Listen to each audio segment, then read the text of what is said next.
Good morning, everyone. 8bits here with a a new streaming day. Yes, I am streaming on Fridays now. It is totally thrown me off. Yeah. So that's how my week's going. But I'll get adjusted to it, right?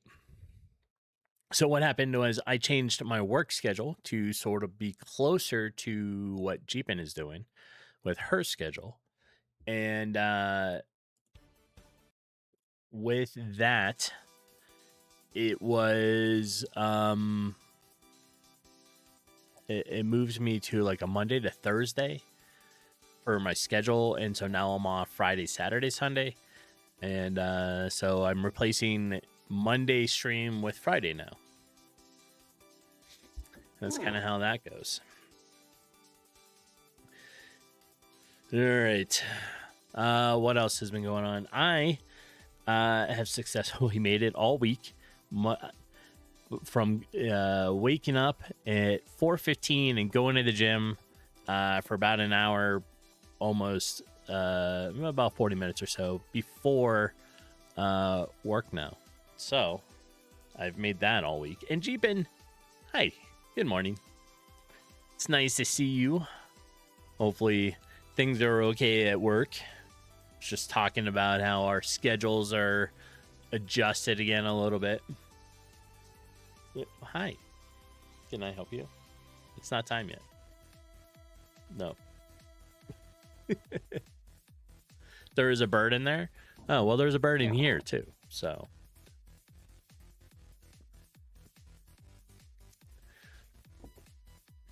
You need to capture it, and then it'll be like, you know, your department's pet.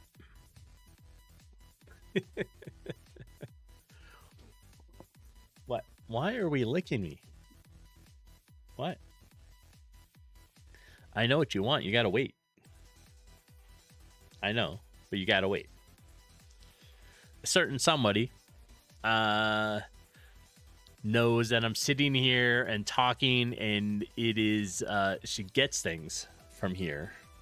So, but she has to wait. Unfortunately, I know you got to. Yeah. All right. What else has been going on this week? I'm trying to. Oh, what's the game? Anima.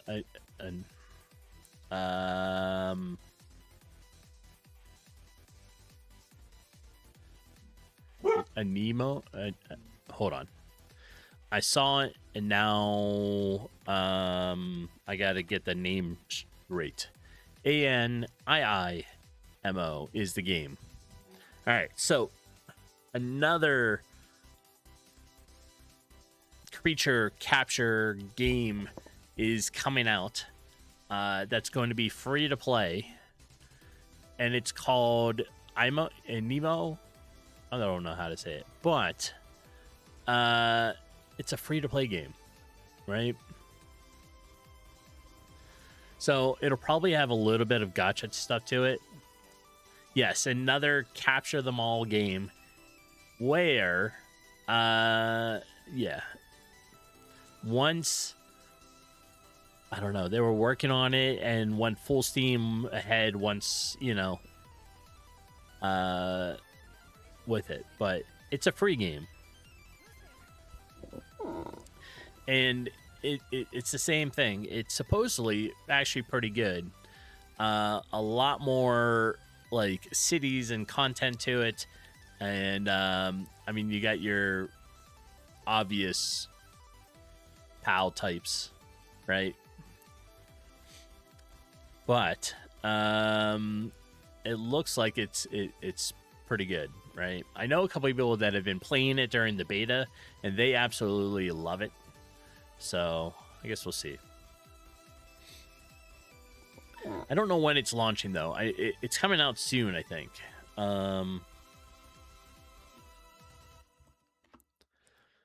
Let's see. It's set for the Q3, so it's got to be coming out pretty like soon. And I don't have any other info on that. Outside of that, But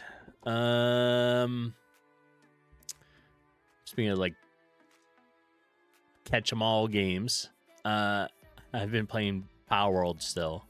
I like it. I enjoy 1.0, right? I think they did a really good job. Sure, there's room for improvement on things, but I still think they did a very good job. So I'm enjoying it. Particularly trying to go places that I can't go to yet, and trying to capture eggs and all the other creature stuff. So that's what I spend my time trying to do. All right. Let's think what else has been going on. Who else is out there playing any new games, or what games have you been playing?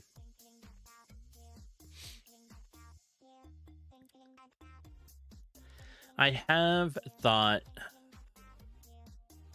about trying to go maybe back into Elder Scrolls Online, just because watching Jeepin play all the time makes me want to play it. Yeah. Watching you play it makes me want to go back in and play it. So, who knows? Maybe I'll get back into it. Although I have to say, it was fun watching you play Fortnite last night. And Calvar, good morning. Such a copycat. Yeah, I know. Can't help it, right? We have all the same games. And so watching her play other games sometimes, I'm like, oh, that one looks fun, and maybe I should go back and play in it. Community, welcome, EQ. How you doing today? Yeah, so we'll see. Yeah, Fortnite was fun. Now you have to go catch the squishies. See, it's the catch 'em all thing. There's a whole bunch of games with catch 'em all. So Fortnite now has these like sprites that you get as like they give you benefit like attributes, and they ride like a backpack, and you have to go catch them. You have to go collect them. So she now wants to go do that. And I was just talking about this a Nemo game, and it's another catch 'em all style game. But yeah. Outside of that, I have worked on the game a little bit since last week, right? I'm trying to fit everything in. So, like I said, I wake up at 4:15. I go to the gym. I come back. I take care of the dog. Then I work on the game for about an hour. Then I go to work. And in the evenings, I've been doing sort of a combination of gaming and game dev. So I did get a few things done this week. Not a whole lot, but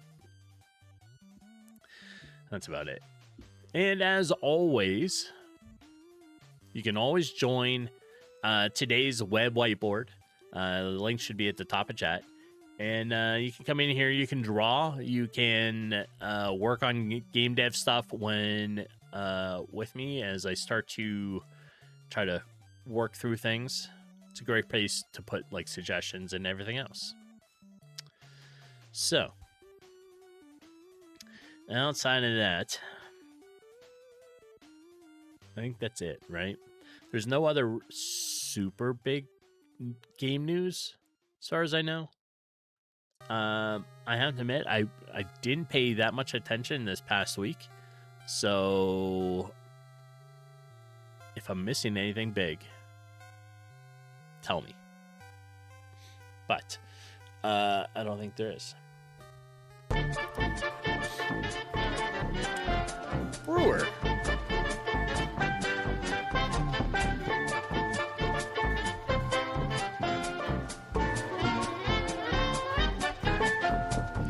Good morning, Brewer. Thanks for coming in and for subscribing for 11 months in a row. That's a long time, dude. I appreciate that. Hopefully you have some coffee with you this morning.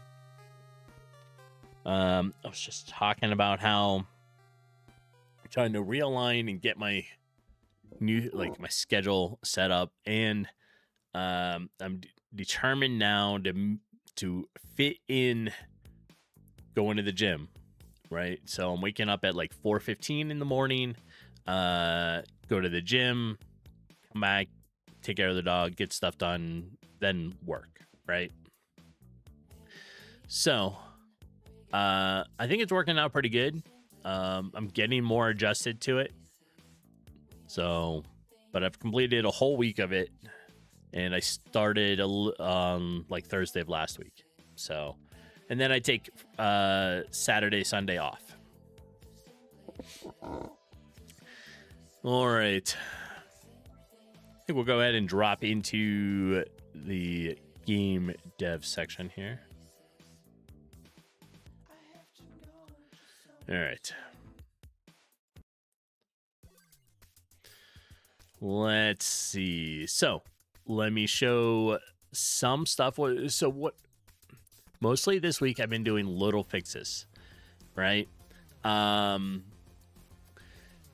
You've been getting back into working in your garage, get your ass out of the chair. Nice, nice. If you're back in the garage, you had another hobby too, right? Was it woodworking that you liked? Are you trying to do any of that? I can't remember. I think it was woodworking, right? It was another like hands craft style hobby. All right.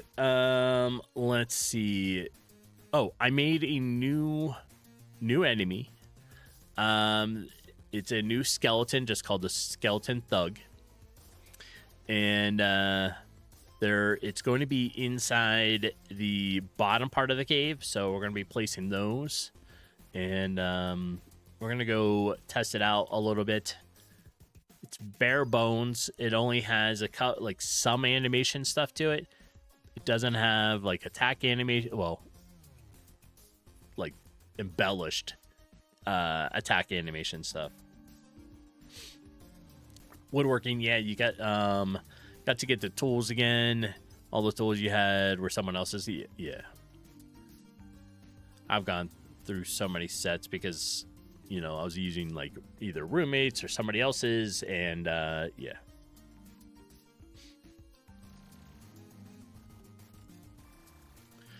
All right, let's think about this. So some of the other things that I did were just small little adjustments, fine-tuning on here. I have the enemy somewhere right around here. There he is. He's a little bit bigger, but I like him.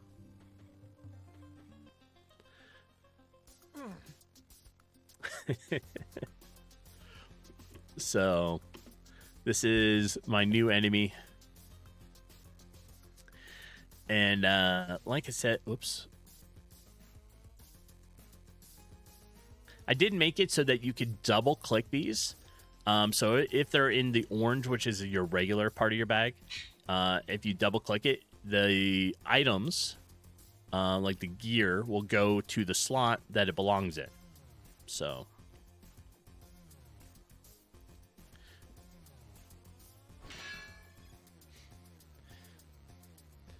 And they have two different attacks. They have a general light attack, which is kind of what he's doing now. Right? And it's minimal movement, but then there is a wider arc one that is a more of a heavy critical attack, and it has a chance to run about 25%. So those are the new enemies. Like I said, it's kind of bare bones. Let me pull it up. and we'll look at them.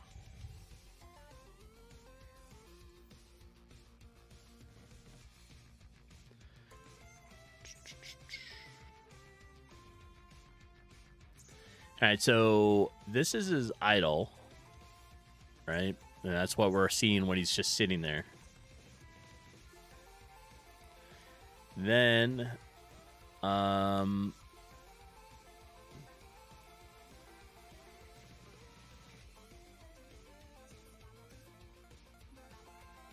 there's this one and that. So I'm still working on the animations a little bit to get it. And then he has a hurt one. He has both a hurt and a death one. So this is hurt.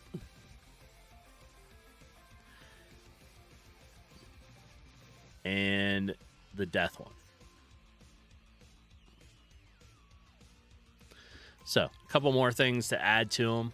But overall, I like the new skeleton, and I think he's going to do well.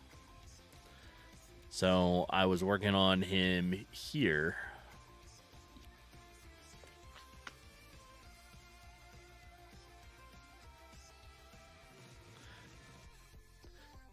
Right here. Right? So we have all the different types of skeleton stuff that I'm working on. And where's the other one? Right here.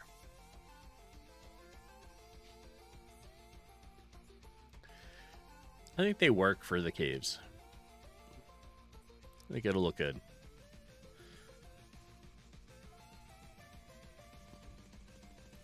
All right, so we're gonna move them and put them in to the game.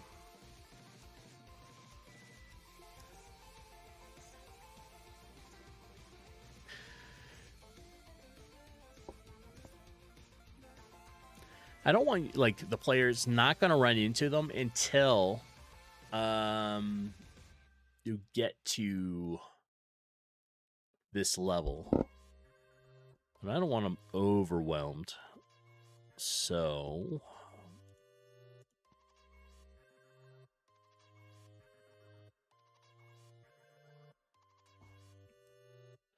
like we'll put one down here.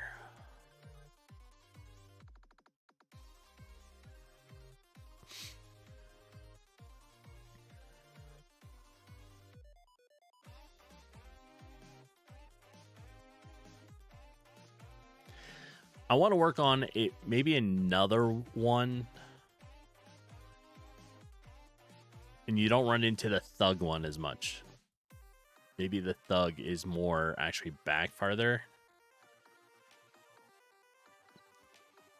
And we'll work on another skeleton to have up here.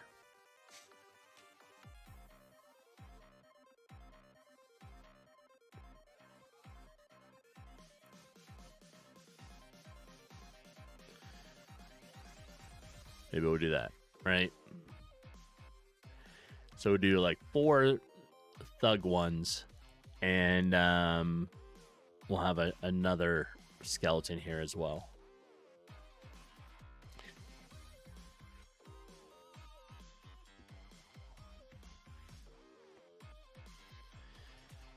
All right.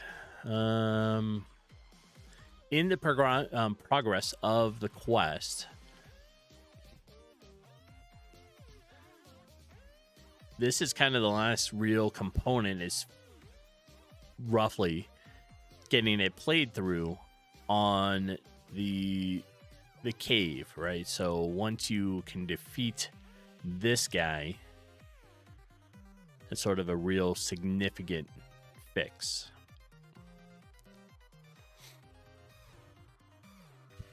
So maybe work on him too.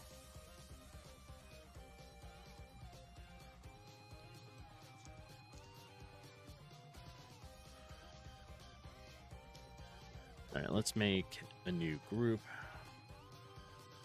So what has everyone else been up to this week?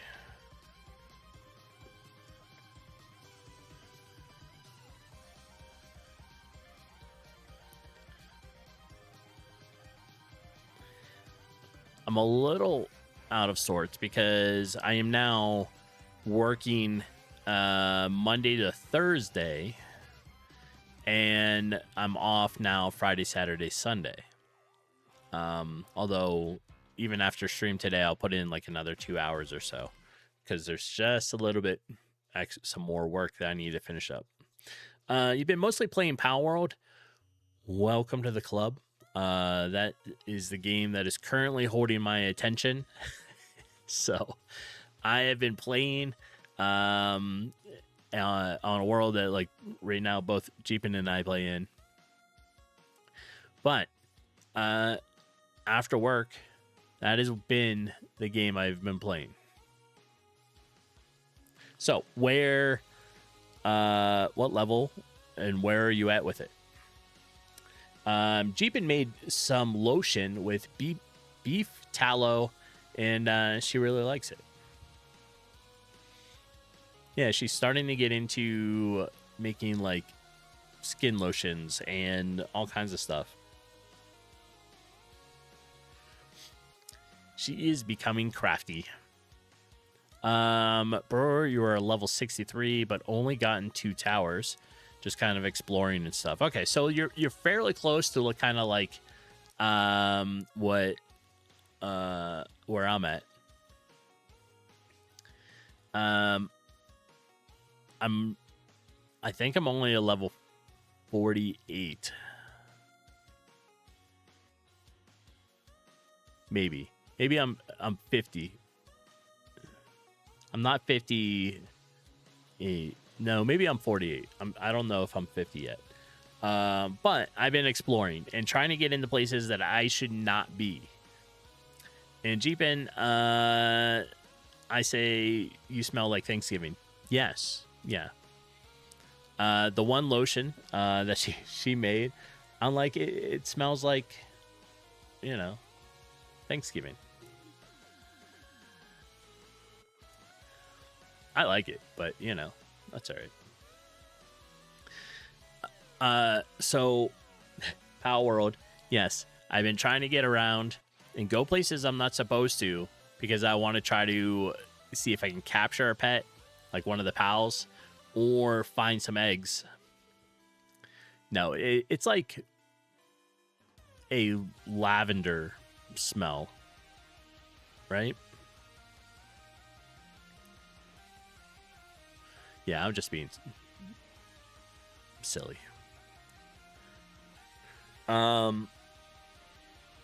So that's kind of what I've been doing.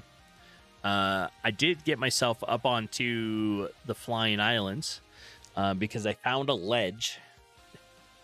I checked all the different stalactites, I think, are the one that come from above down, and the looks. And so I found a ledge and made my way up. So that was fun.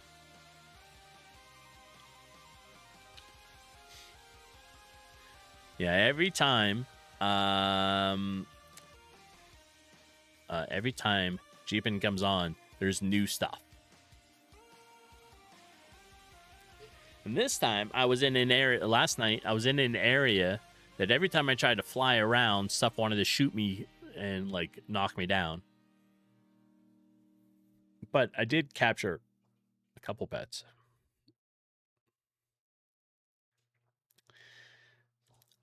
You need to level up a little bit more. Yeah. I mean, I'm spending more time on it than you are, but All right, let's see. This is the attack. No, that's idle. And this is an attack.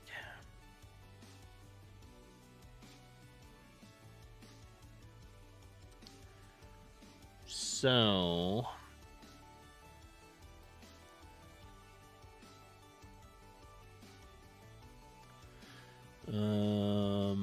I don't have any. He doesn't really walk. He just kind of hangs out there, right? Once he's in combat,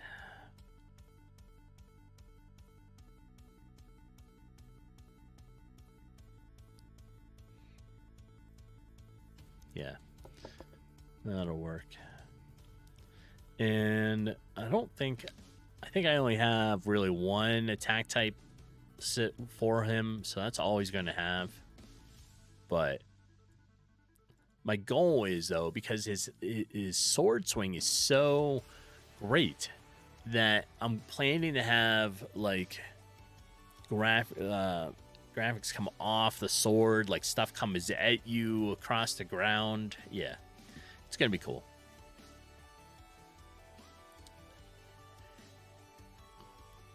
And I have an archer, and I have this skeleton. So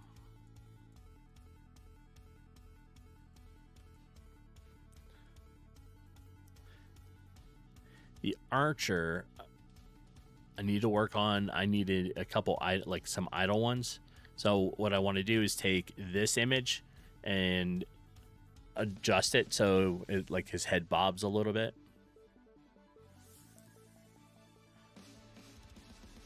At least that's my goal with it.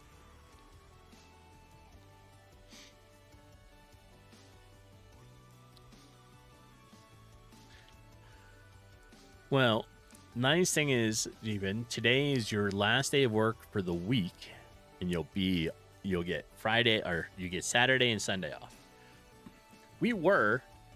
I like finding new things to do, right? And I saw there was a margarita festival going on, but it's super expensive. Just to go in, right? It is $60 a ticket. And that $60 gets you 10 samples. And they're big samples, right? They're about the 3.5 ounce is the most they're able to do for samples, right? So they're about that. But that's $60 per person. Then if you want food, if you want to buy any drinks, which is what they are kind of trying to, get you to do, you're spending $15, $20 for a drink. So we decided not to.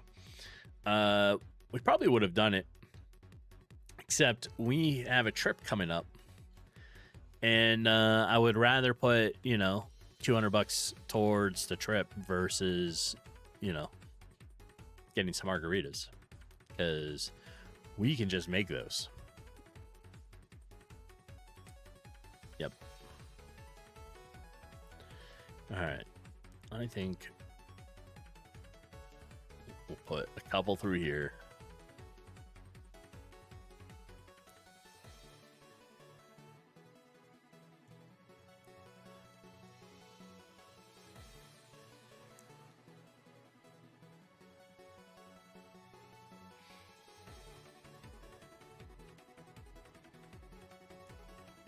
I still have the occurrence that if you're too close to the chest sometimes, when you open it, it will capture you in, like, on the sprite.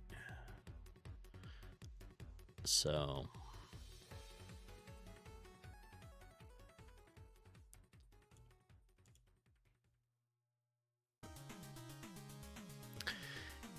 and I think I'm gonna have it so that when you destroy this guy, a different chest is going to drop.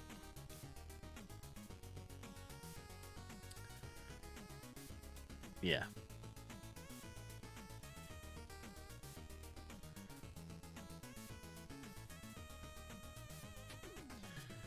I'm looking through some sprite stuff right now.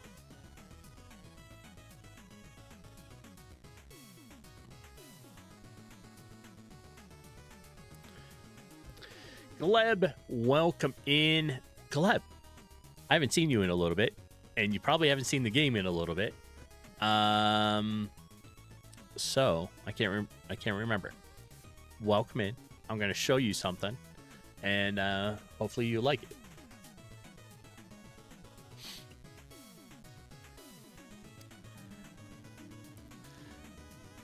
All right. In the game, right? Jeepin, you got some work to go do, so you'll be lurking. I appreciate it.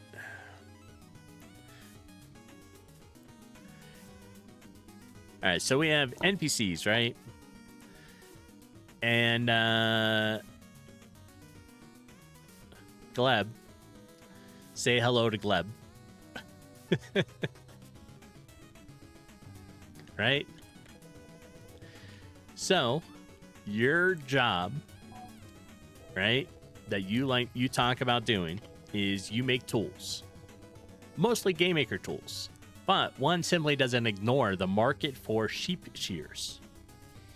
So you are creating a free tool for the players to be able to have a sheep shear so they can go and shear the sheep to get wool. Right? That is that's your job. Right? So we have Brent that gives all kinds of information, and you are the tool guy, and because you make tools for people to use, that is your job. So you have some sheep around you? Nice. Yeah, so it gives you a quest, right? Then you got to go find a set of sheep shears.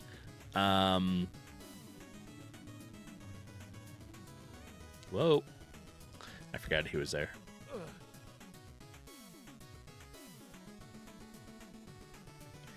Yeah, and then we're going to debug run, right? Once you go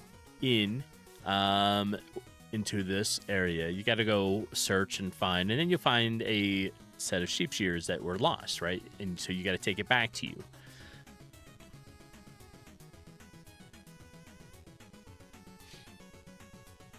Once you do all that, now I need to find it where you walk to.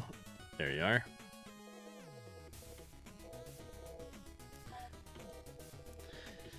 All right, so he talks to you about the sheep shears, and now you'll have them, right? And they're right here. So you have a set of sheep shears, right? Once you have that, you can come here, see how puffy the sheep is. You can shear the sheep, and it gives you wool, 10 wool,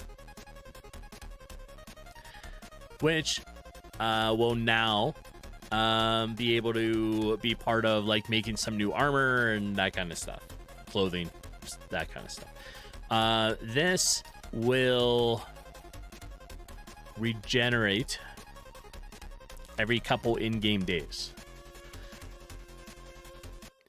Lots of progress. It seems looking good. How's it all been so far on this longer project time? I think it's been good, right? I've been able to get a lot done. I have sights set for where I want it to be the end of version 2. So we're working our way towards that.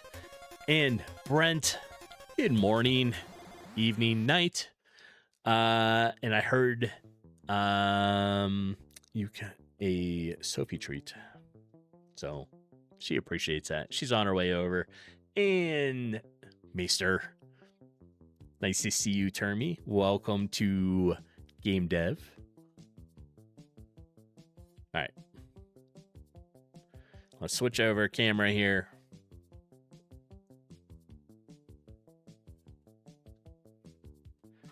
There we are. She loves her treats, and Brent, she appreciates it. And Brent, you are first one today for doing that, by the way. And Gleb, speaking of tools, you've been busy too. Release a new library and a procedural generation tutorial made with Pixelated Pope. Nice. On the official GameMaker YouTube channel. Oh, excellent. Gleb, do you have a link to it? And if so, feel free to post that. That way I can also save it. That's the tutorial. Perfect. You want to build a game with procedurally... All right, so GameMaker and Pixelated Pope. We'll save that and check that out. So it's procedural level generation, right? That's good because I actually am still trying to get better at that. I've only been able to manage a little bit of it, so that will be useful information to work on. Yeah, Spelunky style dungeon gen, exactly, right? Where you go in the dungeons just kind of like replenish and change all the time, so that's good stuff. All right. Oh, and this is the new library. This one is all about physics destruction.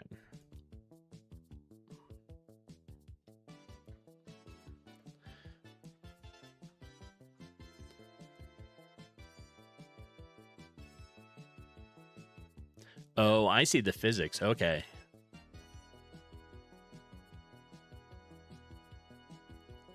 So, oh, that doesn't look good on the stream. All right.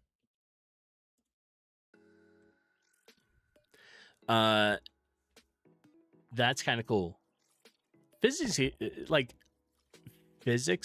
is kind of tough.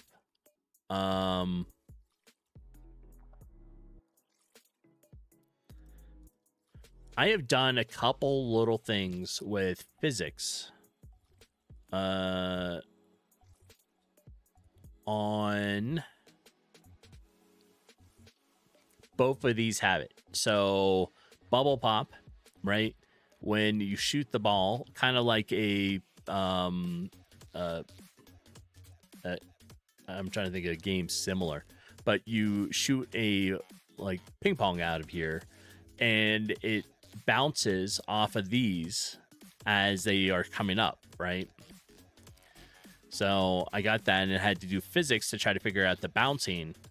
And in this game, the cannonball that you shoot has physics to it. So it bounces as it tries to hit and destroy the base. It was tough. Right? And it looks like you can change it.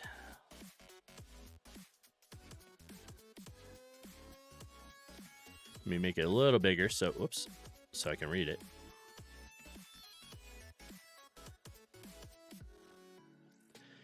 All right, so we got pattern, grid, box, shapes. You got a lot of choices on here. Density. Oh, you can really change like the friction in density of it. This is cool. So let's do that. Let's make it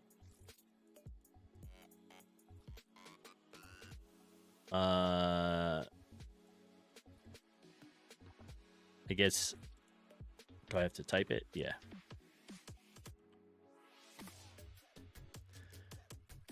Okay. So to there. All right, that slide bar works.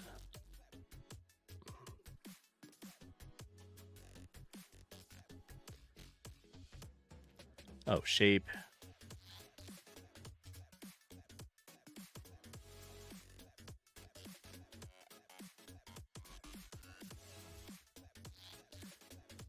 I like this stuff. Like I would play with this. Like this is cool.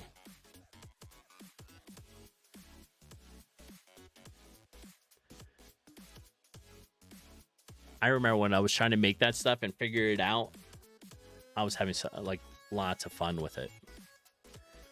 Yeah, this is neat. Is it?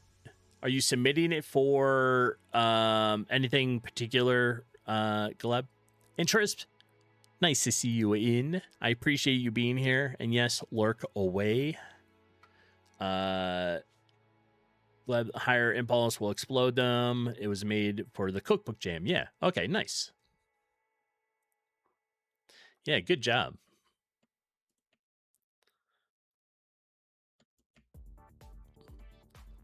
Yeah, you always come up with some cool stuff. So well done there. And like I said, you provide free tools for people. That's your role in this.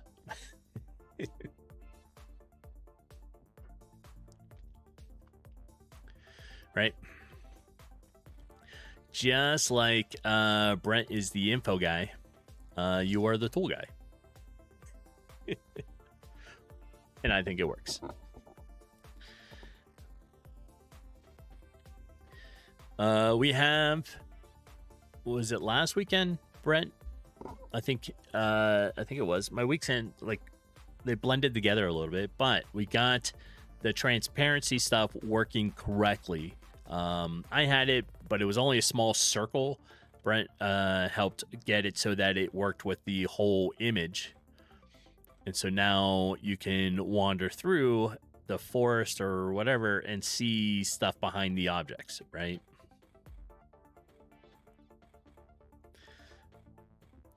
And over this last week, I worked with making a new enemy.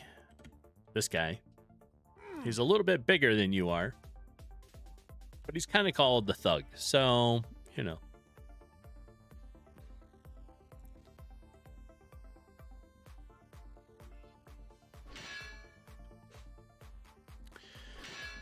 He has, yeah, it's a new enemy. He's got some more animations. So he does have different attack animations. They're just not there yet. Right? He has one that shows him being hurt and a death one for him. So I took, like, these are some of the ones I was working on here with them. Right? And if we go back here, this is the hurt one that I made. No, this is idle. This is his idle one. This is the hurt one.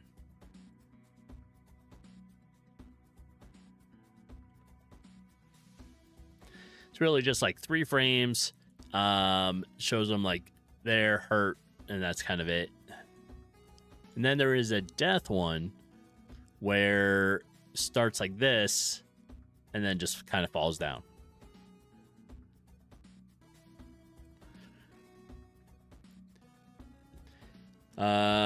Brent, you've been trying to record a video for your skill tree asset and it's taking you so long to record it. Yeah. Let's see. Oh, for Gleb pioneering the way for the rest of us GameMaker devs. True.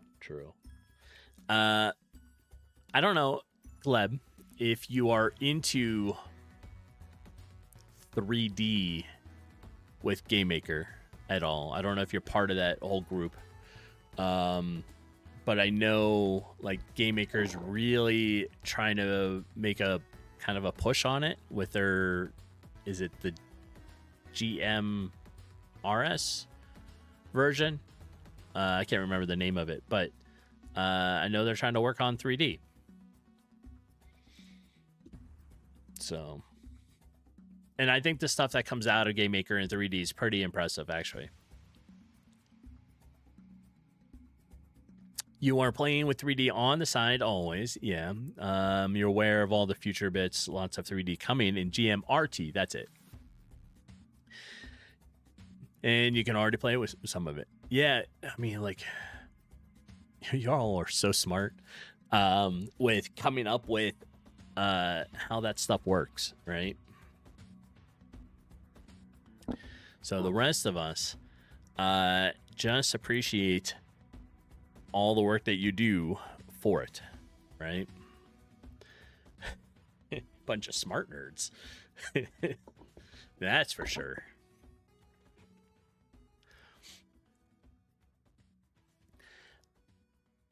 I'm not the type to try to come up with the stuff. I'm like, I'd be happy to test it and come up with ideas for it, not do the coding side. So props to you all. All right, as far as this goes, oh, the new Wisp. Let me show it. This is currently where we're at with the Wisp, right? So before we get to, let me see what it's doing. It's rebuilding it. If you come here on the web whiteboard,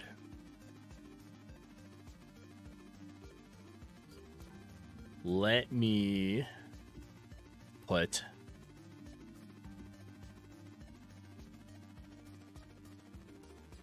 so this little thing here was the previous Wisp, right? Let me see if I have a better photo of that.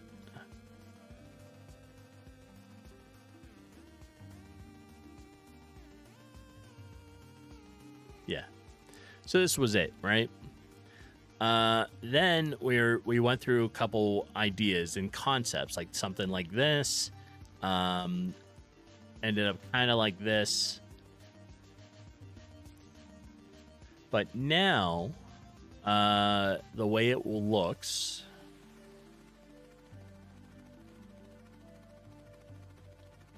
is this guy.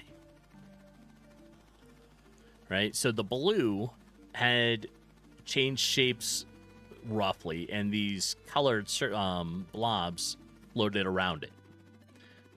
We're not doing that. We're kind of doing this.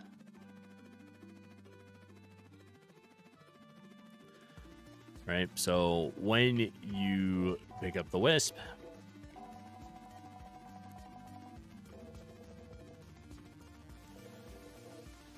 it has particles that follow behind it.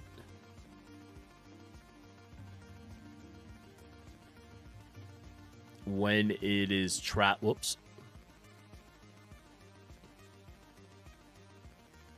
when it is traveling.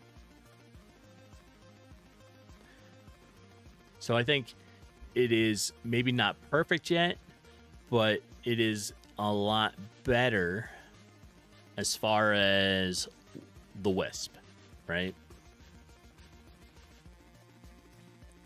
So we're just calling it, I don't know, Wisp 2.0. But it's getting there, right? Like I said, it's got the little trailing particles behind it. It has a little bit of a light around it, and you can see that here. And if we change it to like stormy, right, you can see there is a light source around it, which is even more prominent when it gets somewhere dark.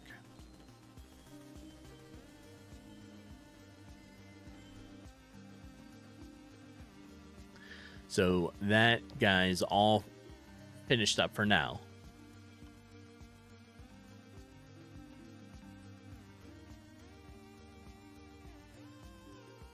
And I fixed a few minor things. Most of it was what happens when you sell items, right? For lighting. Yeah, I have it so it changes based on like location. It'll get a little darker, and then if I go into the cave, it even gets darker than that.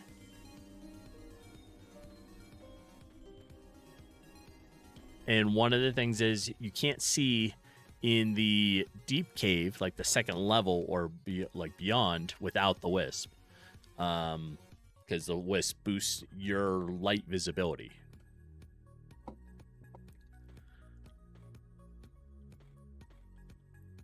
And you can sort of see it, maybe on stream, but you can see the rings. And I keep messing with it to try to fine tune it so you don't quite see them. But it's getting better. It's getting better. And then I just apply the same light system to, like, the player has it. These lanterns are going to get it. They have a real weak one right now. And then the wisp has it.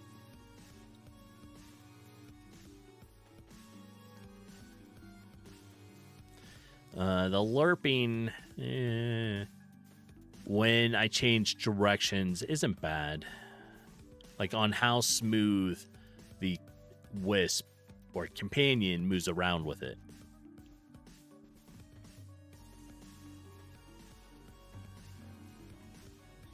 But it's coming along.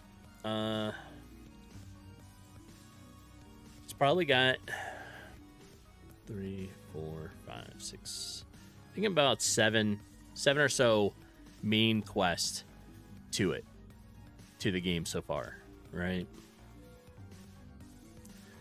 And with that, you'll be able to finish off the boss in the cave. In doing so, will have Paul show up. So if I do this will give me the first 3 quests. One of the things that happens in the cave is you find a companion, right? He's lost. He's down there. So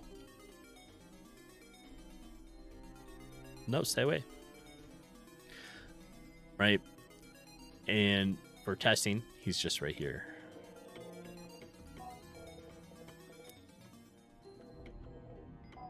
But there is a quest for him, right? So now that you found him, you go back, you turn in, the quest. The companion is a ranged fighter. So you can target those in the second row. So it helps balance out the player. Because the player is just melee. It can only attack things in the front row. Unless a special skill gives them, the player, that ability, right?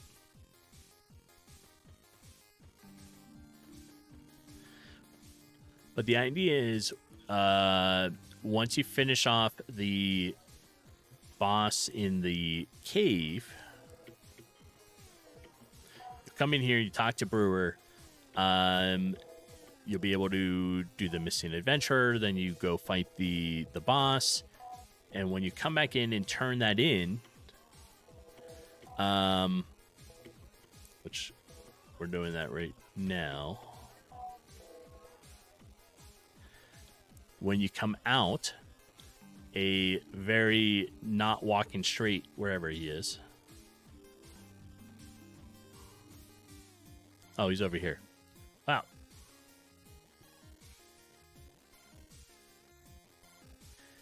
He's supposed to walk, this guy, Paul the Lumberjack, supposed to walk in a straight line all the way over here and then walk up. But he's never walking very straight.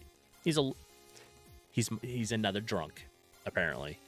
And it just doesn't do what I think he's supposed to do. Brewer hasn't streamed his games dev stuff in a while. Wonder if he's planning to come back anytime soon. I don't know if Brewer's still around. He was on here just a little bit ago. I think so. And he's, just taking a break. I have thought about it many times. There's Brewer. Thinking about it, starting a new project. Excellent. I think the new project idea is great, right?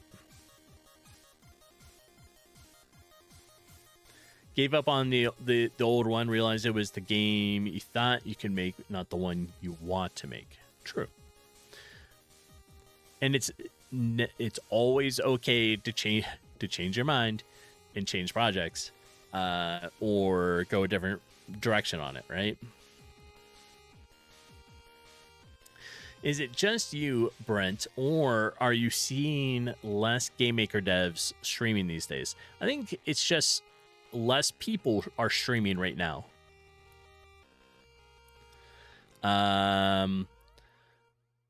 Twitch has seemed a little bit empty on a lot of stuff, but GameMaker devs have been dropping, so there's still a few out, on there. Also, I see the notification ads are going to go off in maybe 30-40 seconds. When they do, I'm going to take a be right back so that I can grab some more coffee, uncover Arwen, and then we'll get back to it, right? You still want to make that tutorial. Gleb linked out, refocusing on game dev stuff. Yeah, I mean, it's all right. I still think the tutorial stuff would be really good.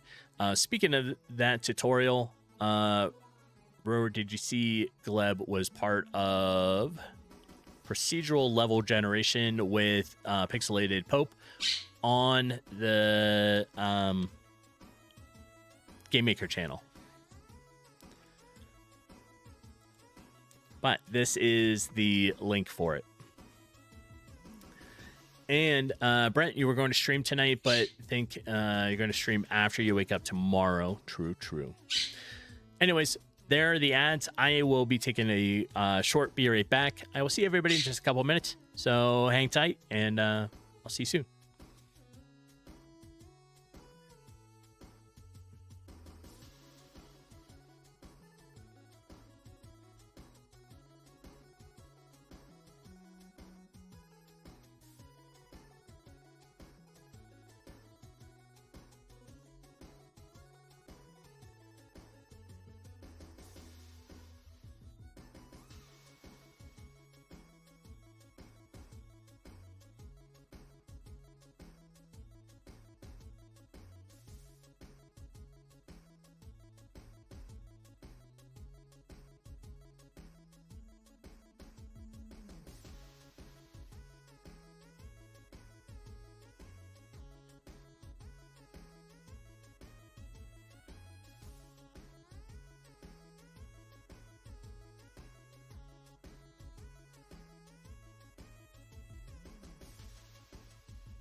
Okay, I'm back.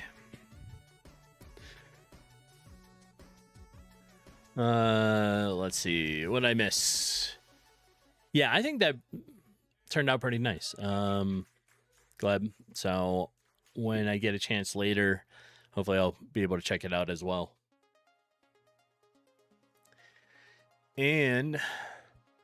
I need to fix up Stream Elements apparently still. It is showing old info. We don't have all those servers anymore. We have some other ones, but not... We don't have Hightail and Dune Awakening anymore. We do still have on the Discord the Ark Ascended, like Survival Ascended, Atrios server. And speaking of servers, come September, right? Valheim is going 1.0, and with its final biome, the Deep North, and that comes out in November or in September. I'm pretty sure. I think what we're gonna do is have a server for it, so everybody on the Discord can be able to play, and we're gonna try to do a full run through from start all the way through the 8 or 9 biomes. I think it's 8 now, and try to run through it. Hopefully, get that done before, I think it's in November, when Enshrouded comes out with their 1.0, and we'll probably switch over to have a server for that as well. So, all right, what were we doing here? There's full source code available too if you guys are interested. All links are in the video description. Oh, nice. I like when that's included. All right, so after a certain number of quests, and you sort of finish off the boss in the cave, right? Then you got Paul the Lumberjack here. So talk to Paul. And to know that he shows up, the Wisp, wherever you are, is going to tell you, hey, Paul the Lumberjack has shown up over near the Ancient Forest. You should probably go talk to him, right? So then he comes in here, needs help. His axe needs sharpened. So now you've acquired Paul's axe.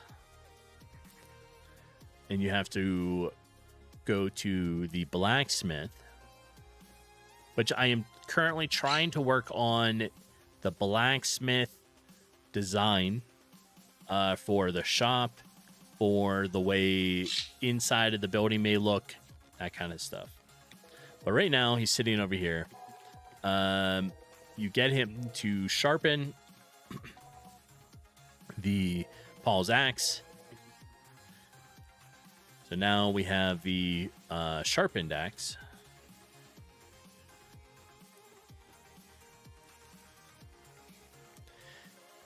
And if you haven't noticed, the Wisp likes to talk. Every now and then it comes up with something, some silly comment, right? But take the axe back to Paul.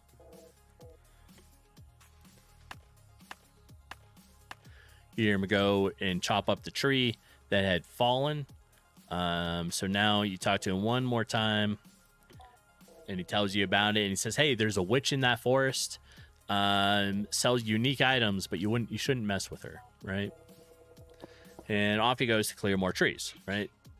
Then you obtain the Ancient Forest is unlocked, and now you can come in to the Ancient Forest and walk around and start fighting some new enemies.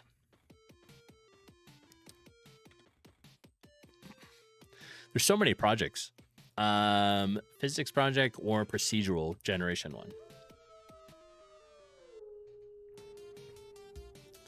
I'm not sure how well you all heard that on stream, but the wolf just howled.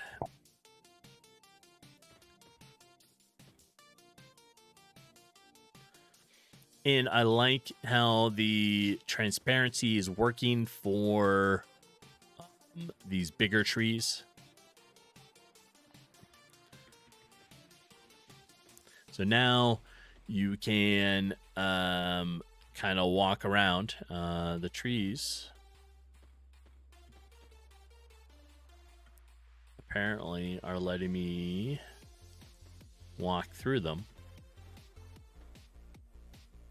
that needs fixed. But it now lets you see that there is more stuff, and you can see. Whoa, I don't have a barrier there. You can see this area too, right? Which you can't get to except for the bridge on the other side, but that quest hasn't been opened yet.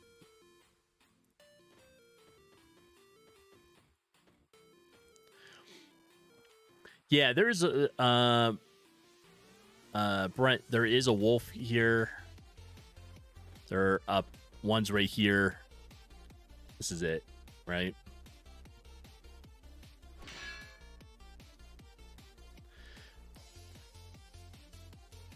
So one of the things we need to do is this. So now that you have multiple levels and all that stuff, you get skill points, right? So you can apply skill points. And then when you go fight, there is a new one that you can use. It's called Dancing Blade. Here's another wolf. So we'll attack with Avian, come in here, and now we have special, right? Dancing Blade. And Dancing Blades allows you to hit all the enemies at once.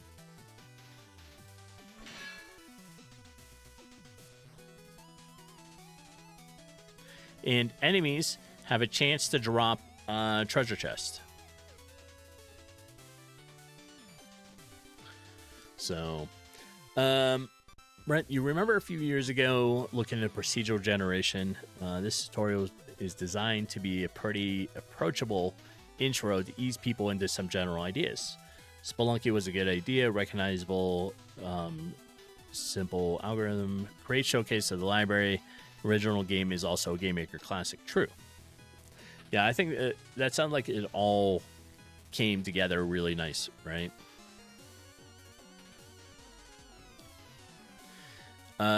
So areas that I'm working on still, like the witch cave, right? So working with her, don't quite have the conversation finished on that.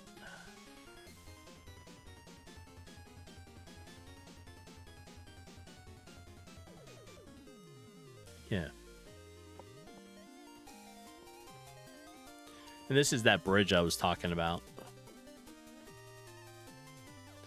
All right, so we need to figure out why I can walk through my trees.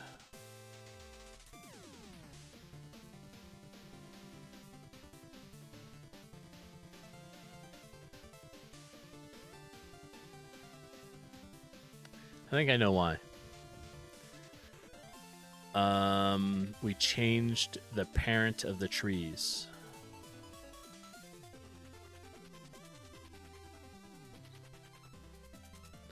I only have parent wall collision in here. Not parent trees. Alright, so if I add that, it should make it so we don't walk through them anymore.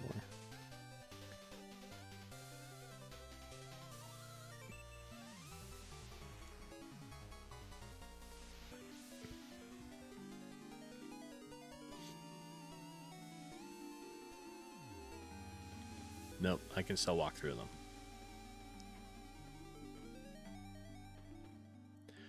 Well,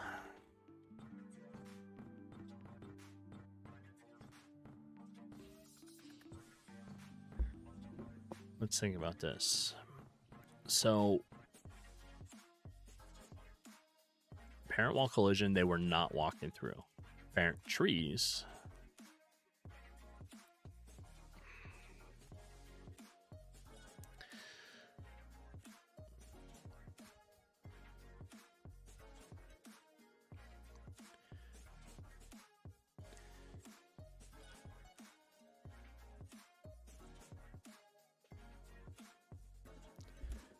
let's think about this. Why would parent wall collision work, but not parent tree? All the trees should, for the object, should have parent trees as the parent.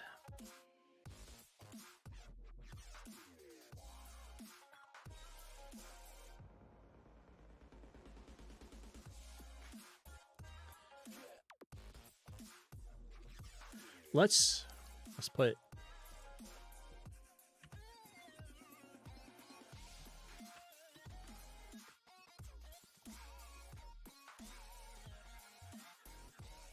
that in there. See if that fixes it.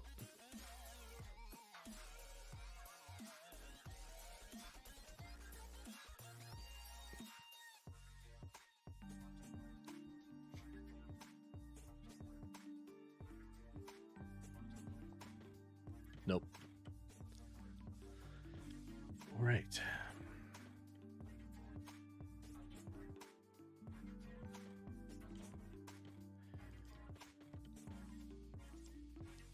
What? I don't remember. What did I change in the last 2 weeks or so that may have messed up the trees? Because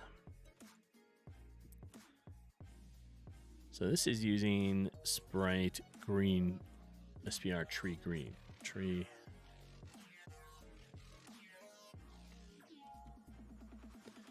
Green, and that is where the collision should be.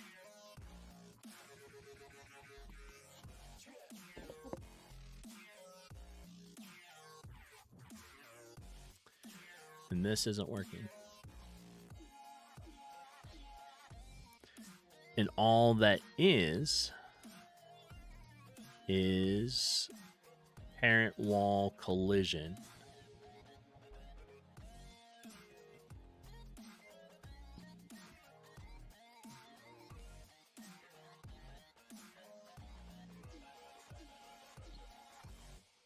Right? And if we look at this, it's got parent wall collision to it.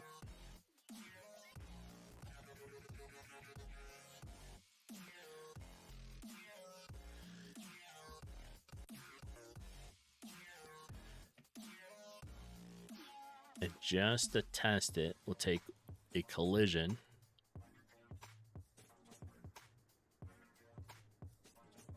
Put that here.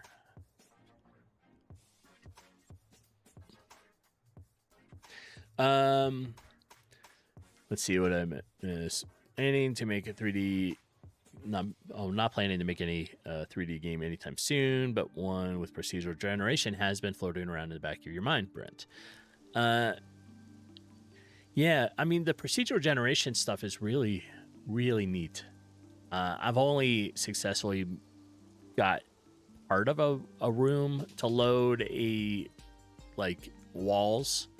I was trying to think of Core Keeper style game, right, where you have to run around underground, destroy the walls from the different rooms because you're mining. And I was like, oh, I need the rooms to generate. All right, so this works just fine. What? Hey, Sir Cherney, subscribing 2 months. I appreciate the sub.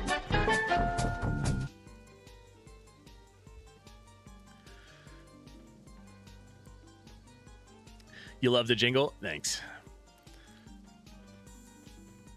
It changes, but I believe that was the Star Wars one. And Sergeant Halo, welcome in. How you doing? It's nice to see you. All right, so the current issue is the trees are not blocking the player, so you can walk through the trees, except the one right here where I put a wall collision on it.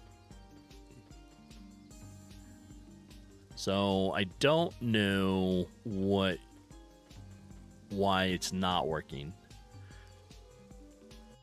In here, I have wall collision here, like the parent wall collision, right? Which is what I put here, this black circle. And that is working correctly. Now, I cannot walk through it. But if I put parent trees,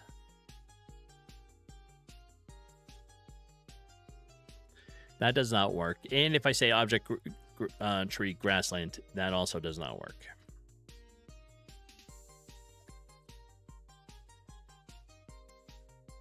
So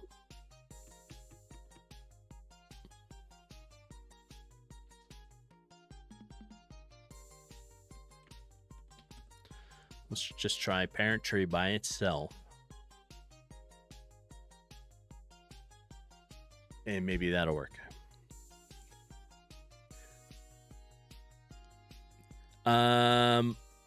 For the collision one right now, it only has, well, it has the one thing into it. It should be looping.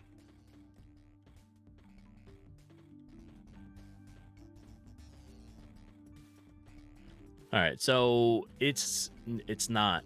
See, it doesn't like parent trees for some reason.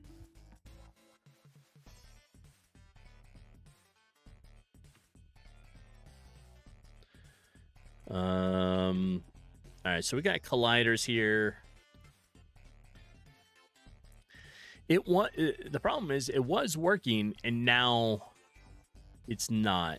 And if I put something new into this array, it doesn't seem to work with it. So I don't really know what has happened with it.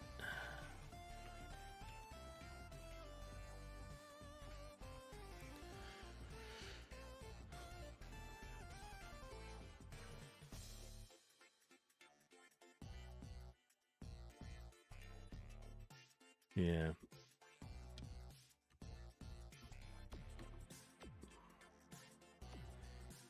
All right, so looking at colliders, we got enemy create colliders here. Move and collide.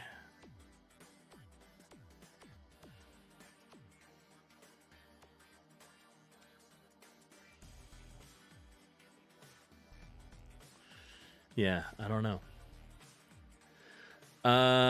Make sure, yeah, I'm not overriding it somewhere. Yeah, I might be. Because right now, like, this works. But the question is, I think it works without it. Right? So if we turn that off, let's just run it, see what breaks. Because maybe it's not reading it at all right now.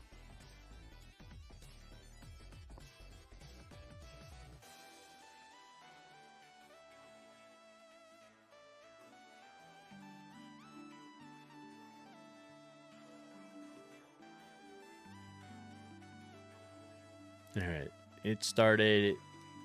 OBS sees it, yeah.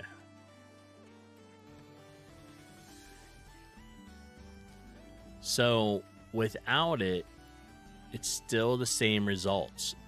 I cannot go through the wall.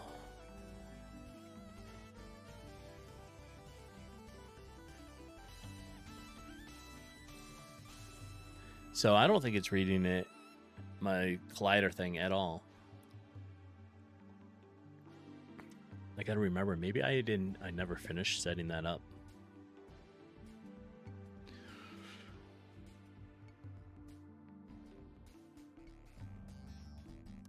Yeah, so the idea is I want the trees to be able to be passed through, but I don't want you to walk through like the very bottom of it, right? So essentially like this. But I don't want to have to put this, the wall, like the thing, on every single tree. right? Because that's just a lot. I shouldn't have to do that. So the collider, I was trying to make it so that the player was not able to go through this. And if it collides with the sprite for the tree, right? It was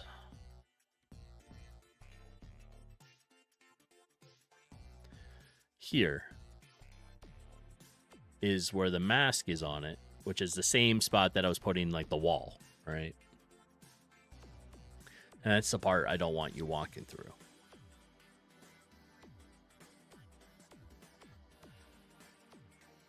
So colliders is not working at all.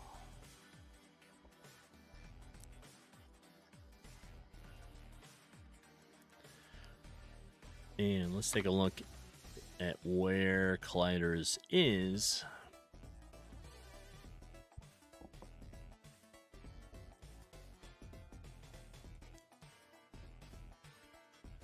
Well, I think that's the problem. I don't think I have this in this particular one. I don't see a move and collide. I see a move and collide for enemies.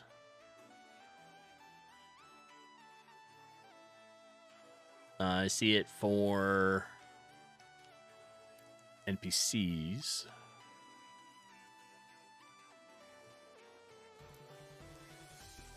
But I don't see it for this, right? Let's do a search for move and collide. All right. Player step event. It's here.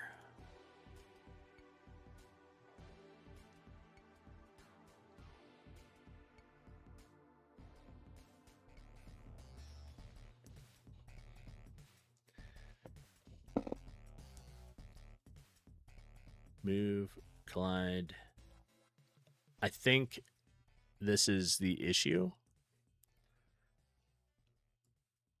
It should only wherever it went, right here. I should just be able to put collide, maybe change it and just have colliders here, right? So that now, instead of it being specific to that one, it should take the whole thing, right? Moving collide. Then we have colliders. So now it should pull from my list here. And we can add in parent tree.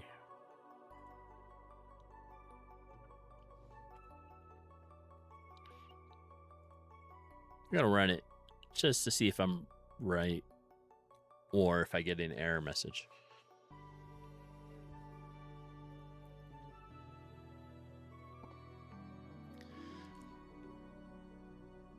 Things still take me trial and error. I can't automatically just fix things. I constantly am like guessing, and then I'll write a bunch of code to try or figure it out, and then I have to trial and error it. All right, so there and there. That was exactly the problem.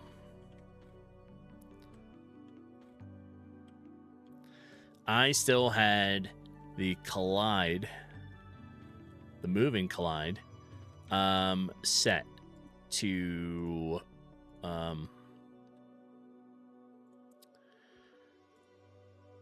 only specify the parent of the walls. So I changed it to be colliders. And now something what I want. This one. Now it accepts parent tree. Yeah, very simple fix. I'm glad that was it, but that was what my issue was. I was specifically saying parent wall collision in the move and collide part of the step event here. So for move and collide, instead of it saying colliders, I specifically was stating one of the things. So now we changed it to the array. All right, well, that worked. That was nice and easy. It's not always easy. Luckily, that one was. And it'll be the same thing. So some of these objects here, right, like the rocks are going to be added into that. Once I get the objects and the sprites made, like, adjusted for it. So that way I don't have to keep putting little walls on everything. Including the lanterns. So this is coming along pretty good. We have that new section I made a couple weeks ago here, which is locked and you can't get to until this bridge is fixed. The harbor is coming along pretty nice. We also have the caves, right? So we have 2 levels to the first cave that we're slowly working on, and a couple interior ones as well. Oh, yeah. So for this, we don't need... I was testing it with these 2. They don't belong in there.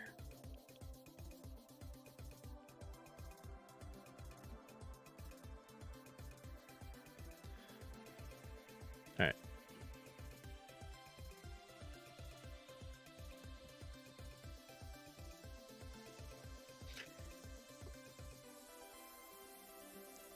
I might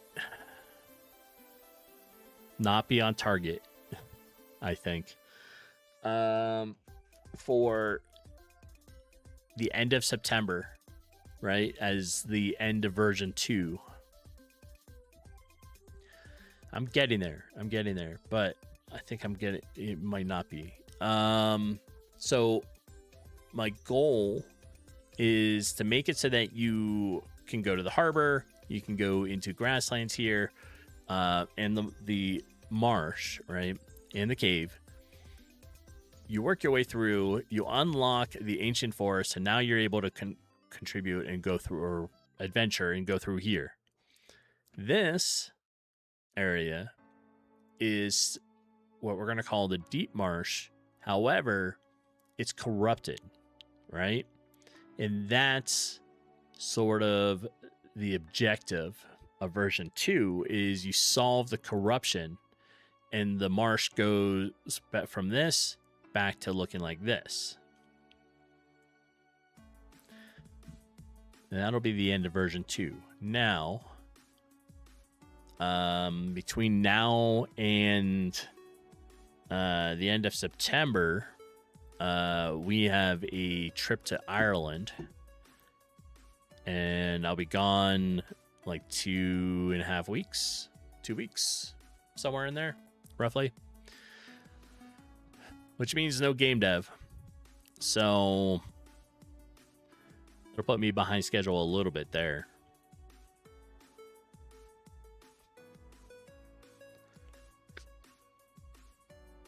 So at this moment, I'm not 100% sure if by the end of September I'll make my own deadline for version 2, but we're getting it.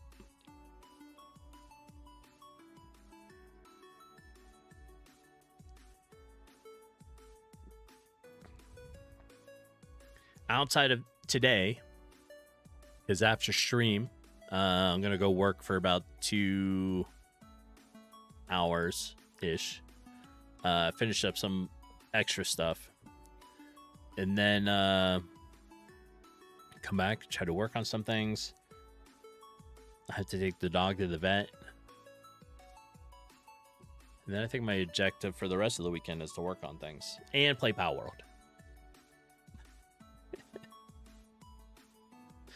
All right. We know the Wisp is doing okay, so we're going to take the Wisp out of here. We still need to work on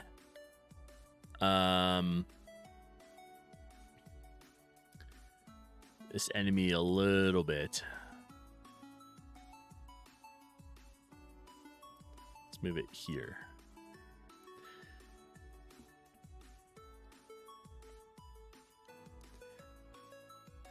So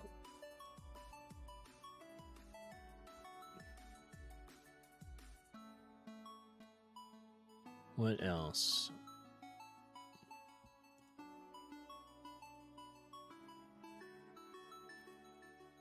All right, we'll move the blacksmith over a little bit.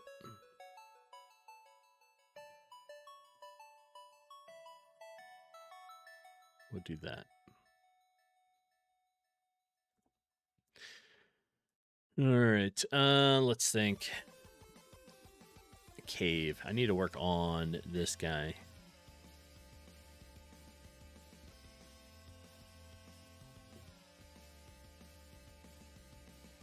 Because right now, let me try to walk through this. You get a quest for defeating skeletons, which are just these guys, right? Then, if you attempt to go down here, you can't, because you can't see very well. So your character is like, hey, you should go back and talk to somebody about it. You head back, talk to Brewer. Says, oh, he's got, another quest for the missing adventure. But to see in the deep cave, you need to go find yourself a wisp, which is hanging out over here. Right?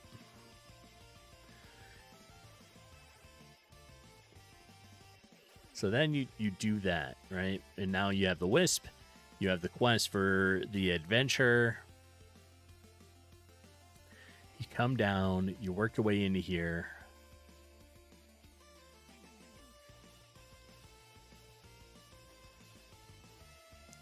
The question is, should there be a quest for the boss in here? Or do you inherit a quest from Tavian, who becomes your companion, because that's what Tavian was trying to work on?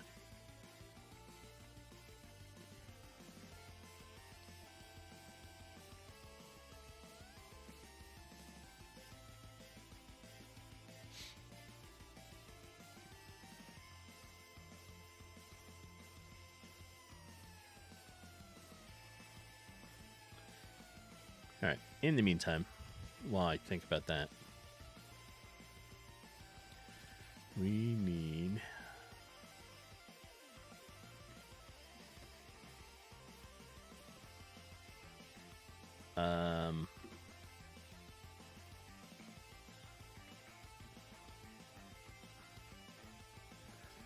we're gonna make another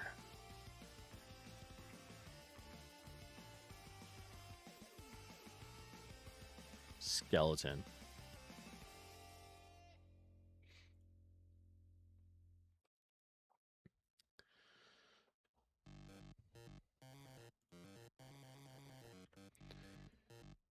All right, this is skeleton thug.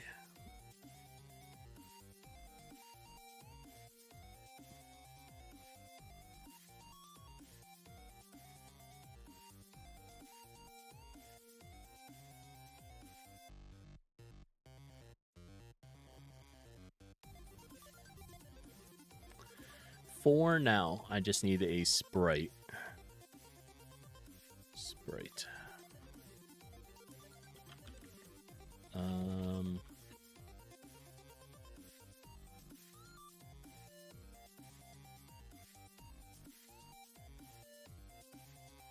What am I calling him? Guard.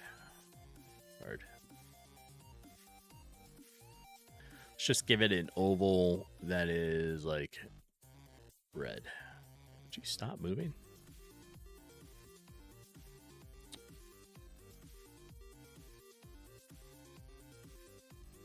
All right, that will.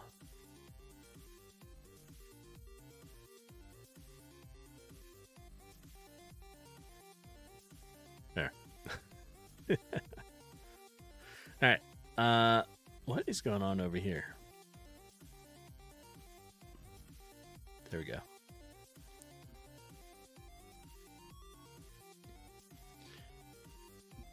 So now I need to assign you.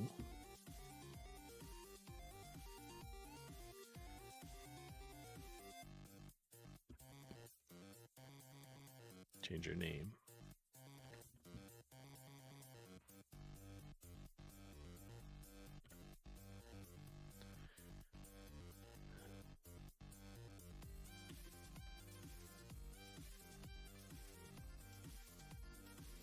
All right, that should work for a little bit. Let's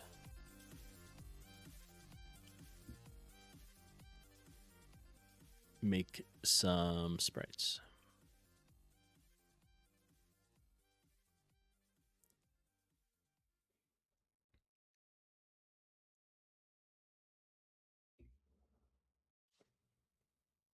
We need a idle one. So I'm going to take this.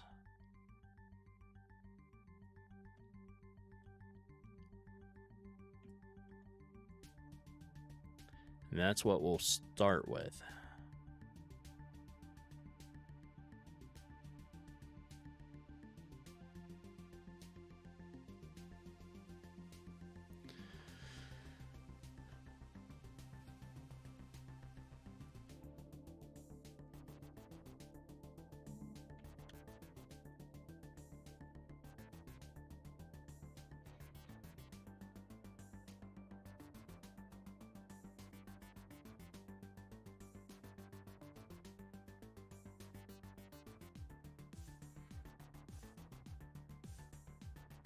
All right, let's make independent pieces.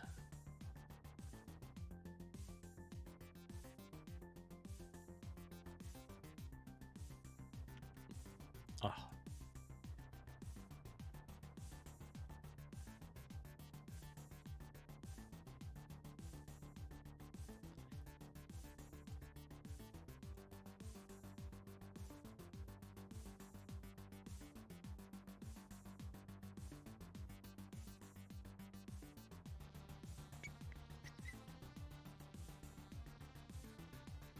So this is part of the chess piece.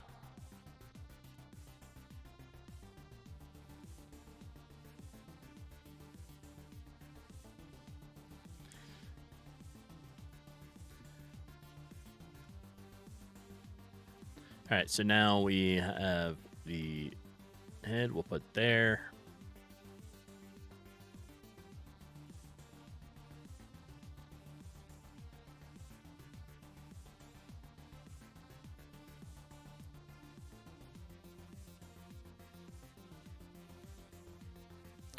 I think we'll take just the bottom.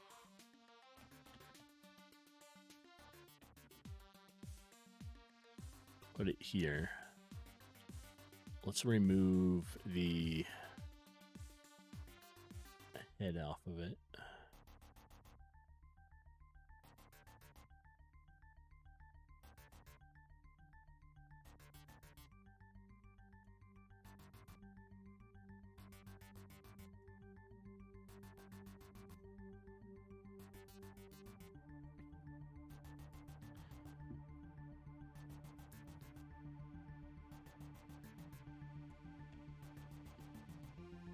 And this part.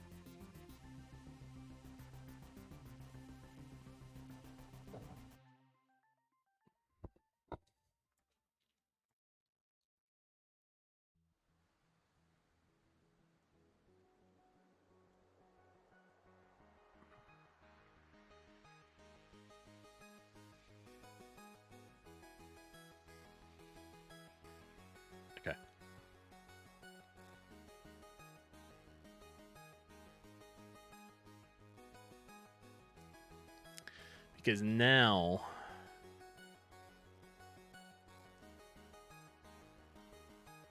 what we need is the legs.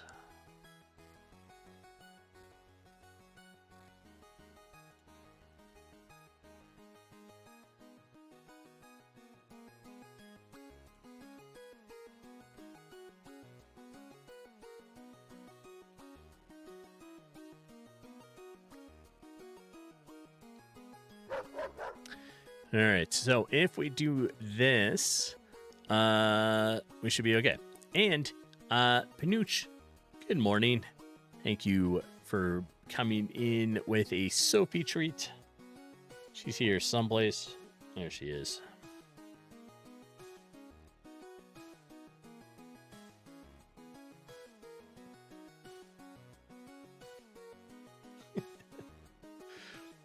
She appreciates it.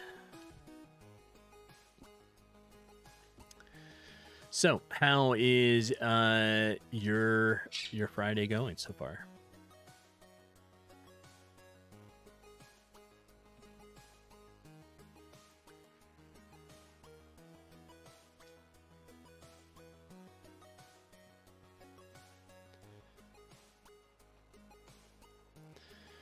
What I am doing is I'm working on another enemy, but I need to make it so that it has like an idle, so breathing a little bit. You just got up. You're having some coffee. Excellent. I have coffee right here, as always, in my little coffee pot mug. And I'm adjusting to my new schedule, right? So this whole week I've been adjusting. Like I've been waking up super early. So I've been waking up at 4:15 to go to the gym. Then starting work, at 7. So my work schedule got flipped. So now I work Monday to Thursday and I'm off Friday, Saturday, Sunday. So now my new streaming day is today. So it's Friday. It's all kinds of adjustments.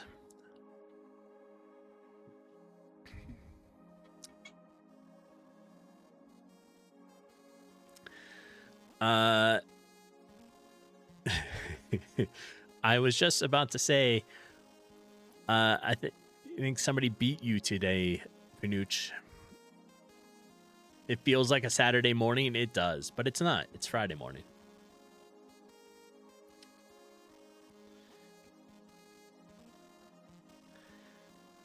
All right. How can I just flip this?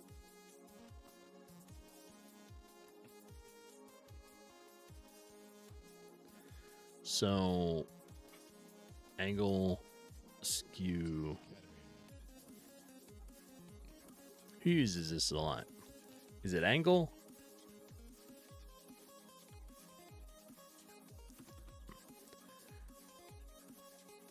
I need it to go this way. So, I think we just do this. Right?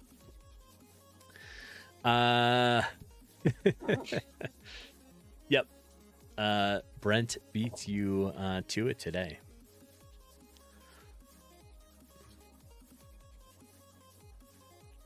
All right, so that is the legs. That is the chest and the head for the skeleton, which we're going to combine over here to start making them so it looks like a little bit of breathing to it, right?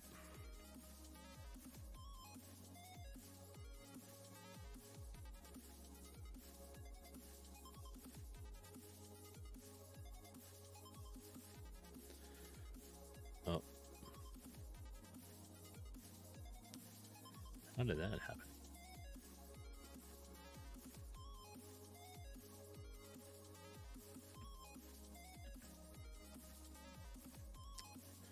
Well, hold on.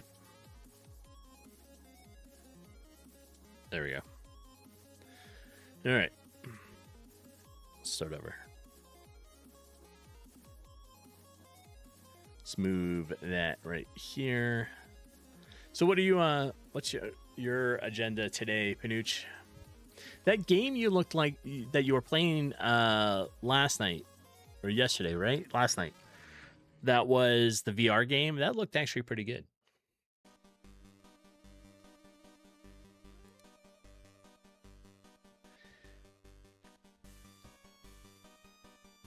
I should really be doing this in layers. I know.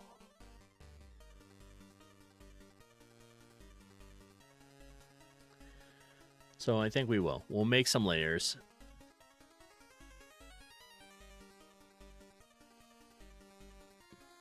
Right. So come back to layer 1. We'll copy this. Paste it.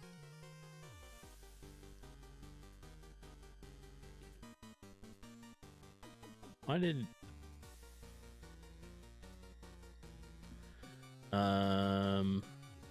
Okay.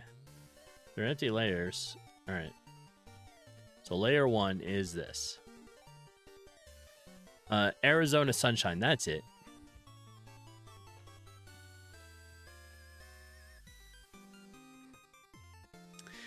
That is it. All right. So if we say cut. And we take it out of this. And we put it into this one. And we'll move it here. And then layer 3 is this.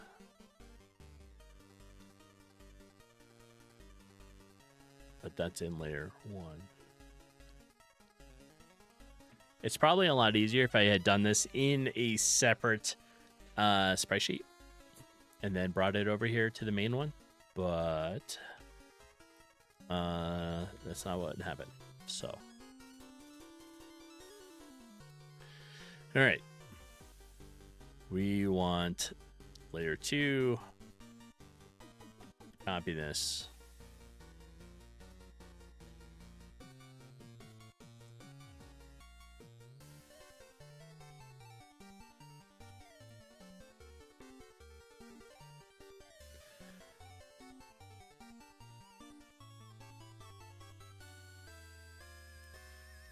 There, and then we'll do layer 3.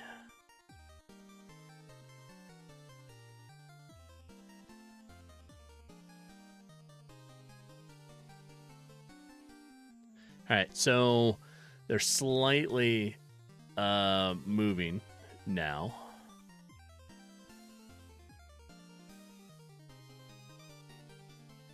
Like that.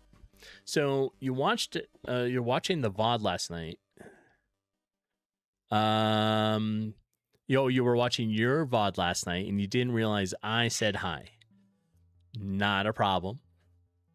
You were busy shooting things and, you know, making bodies explode on screen. It's understandable. It is. It's okay.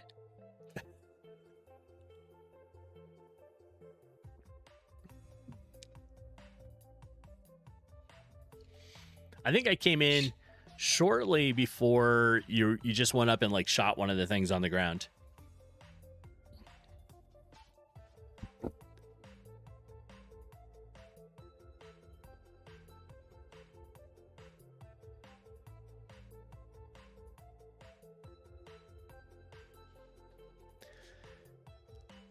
All right, we need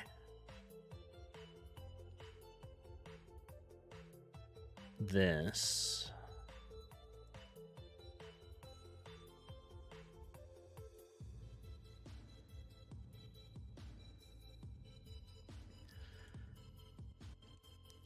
Right, so it doesn't quite line up. Because now we'll switch to this one.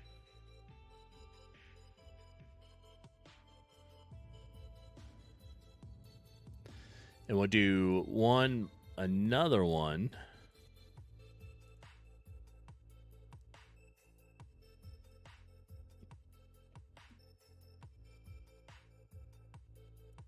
He doesn't need a whole lot. No, not normally.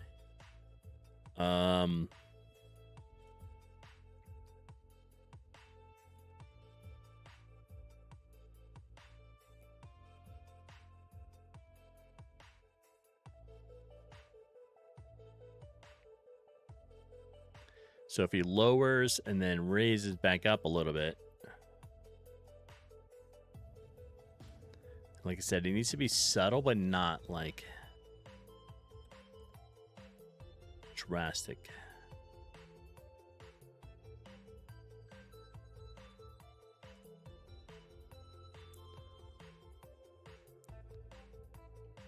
So idle guy down.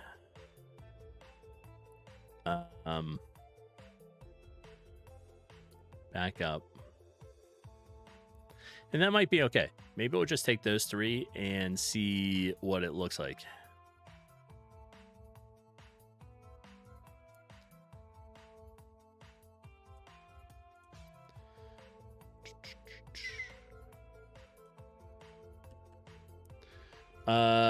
What is with all the fist shaking? The fist shaking. Yes. They are fist shaking. All right, new skeleton. So, how is work going, Jeepin?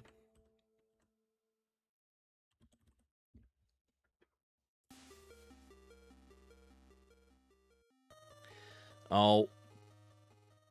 Dang. I messed up. All right, back we go. I need to flatten it again. This is the only thing with this, right? Sometimes you got to flatten these. So I guess we'll flatten it.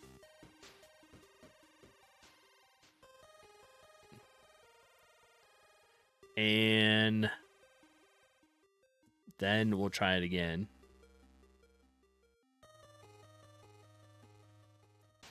Right? We'll come over here.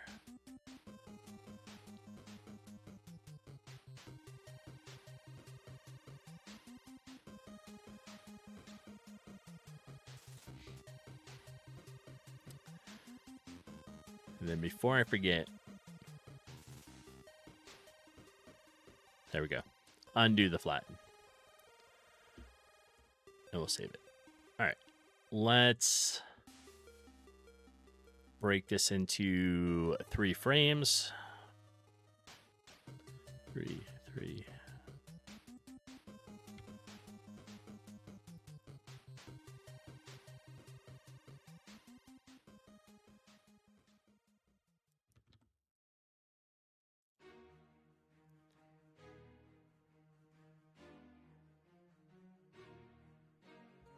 All right, so now we made 3 different frames, right? Which I like that you can do it right here inside GameMaker.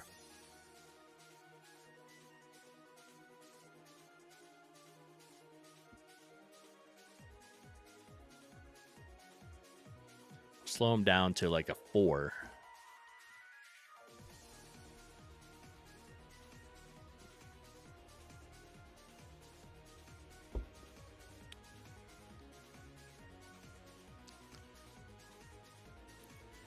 All right, let's start it like this. All right, this is frame number 1. Come to 2.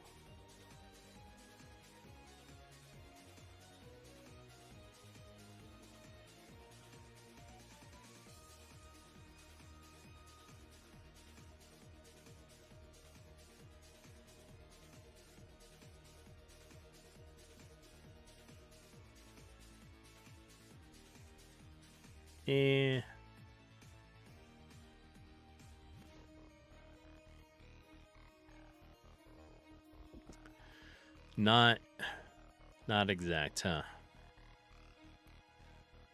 He's moving too much.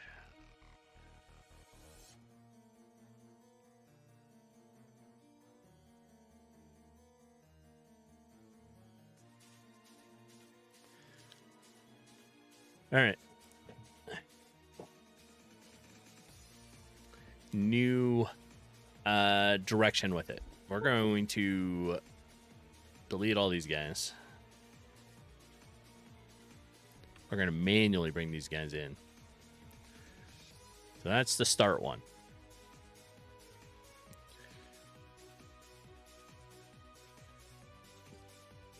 We're going to bring in all the parts. So we're going to copy that.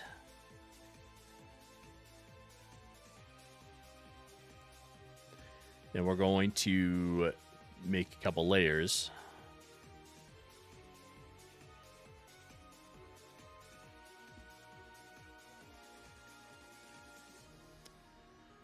Like this.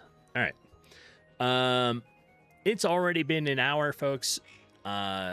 So that means ads are going to start here in about like 30 seconds, right?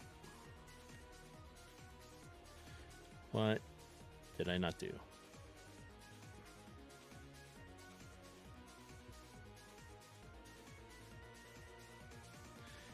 All right, apparently, let's redo this. I need this to be here. When the ads start, by the way, I'm going to grab more coffee. And if you have not, you should get up and get some coffee too. So now is a good time for a coffee break.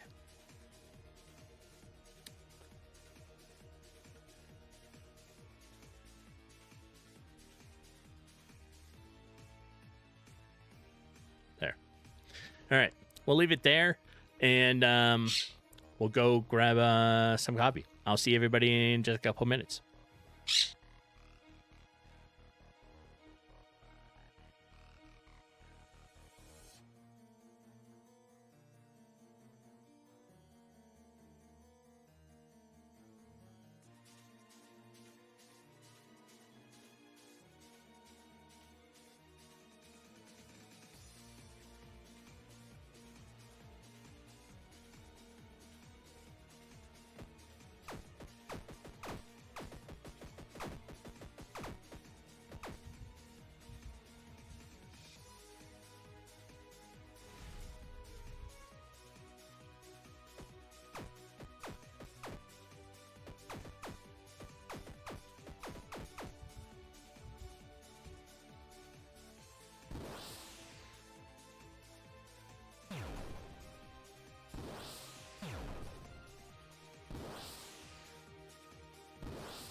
Okay, we're back. Here we are. So what were we doing? We were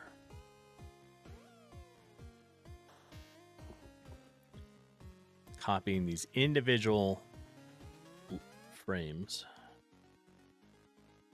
or pieces.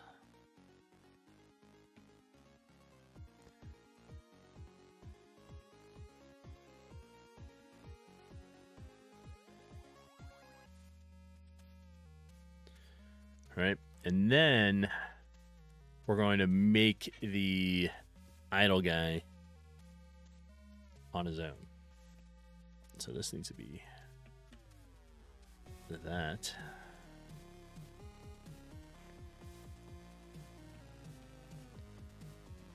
Oh.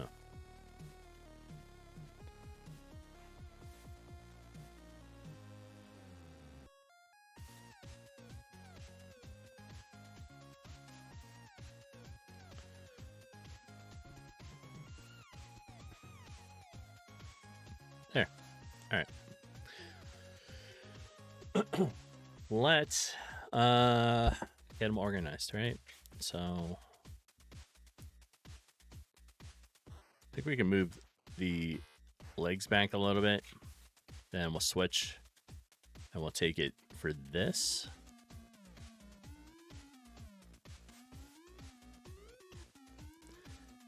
I think right there looks okay.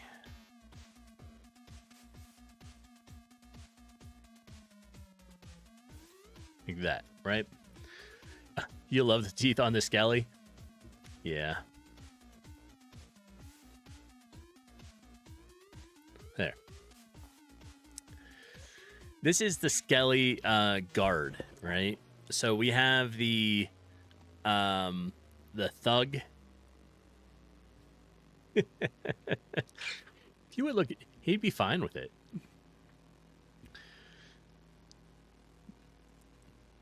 All right, so now we need to copy. Can I do this? Is it going to let me? Probably not, right? No. Okay. Well, let's put this here. We need to come back over here.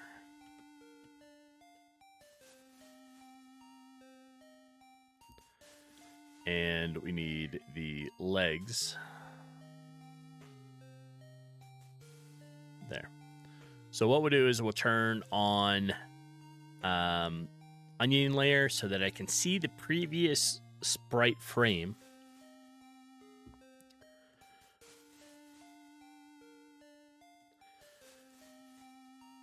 And then you can line them up. So this is exactly where he was in the previous frame. So now we'll make tiny little adjustments.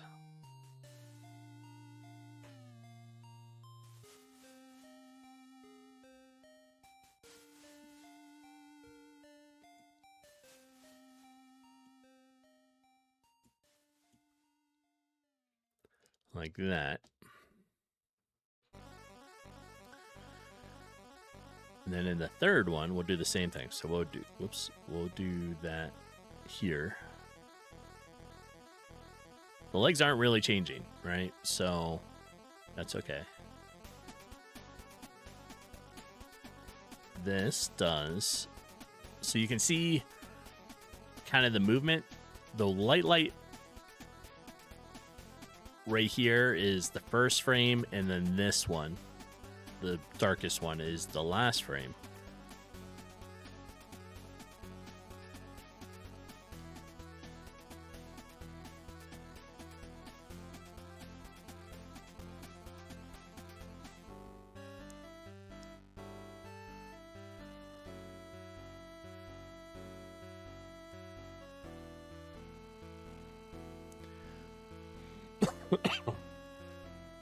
Excuse me.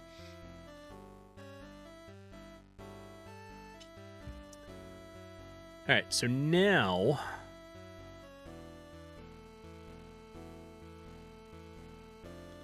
we need to do one in reverse, right?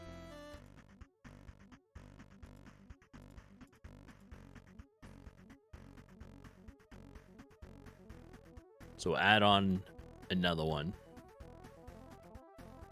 do this, we need legs, arms going back up.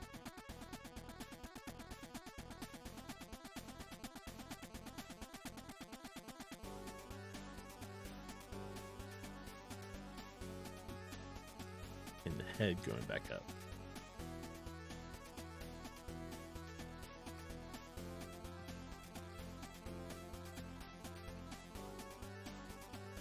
No. So, oops.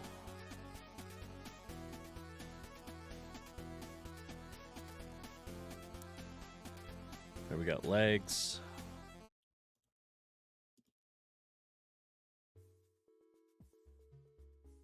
That needs to be pretty much back to where it was.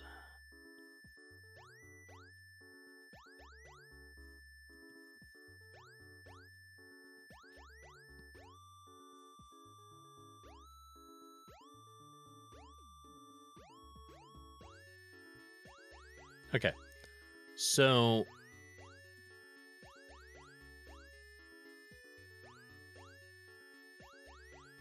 there. This is now his idol, where his legs stay the same, but his whole upper body adjusts.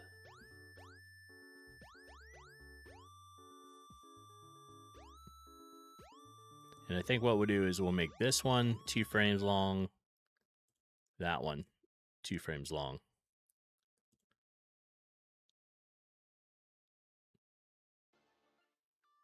There. I think he looks like he's breathing, right?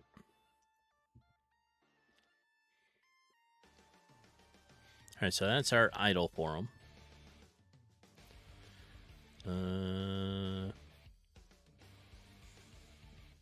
We only have one idol.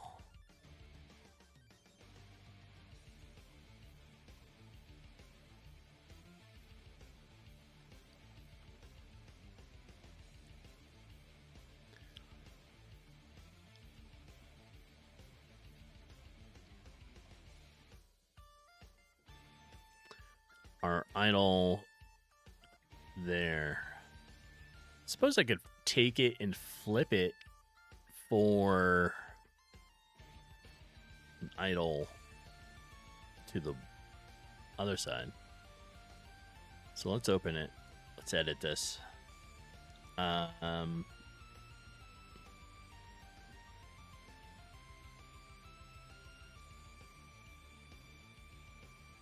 This is, yeah, we're gonna merge all layers. We're gonna take this guy and flip him.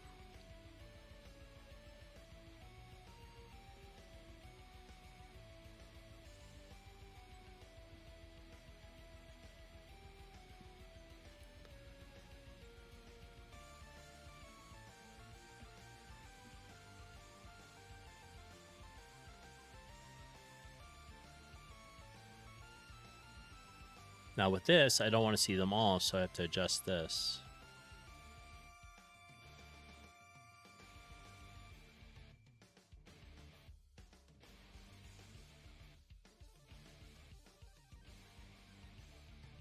Because I only want the one before it.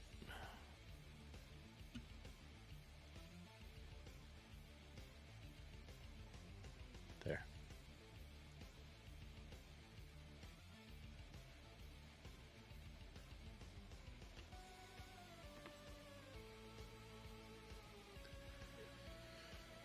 Okay, so that is idle left. The other one was kind of like idle right.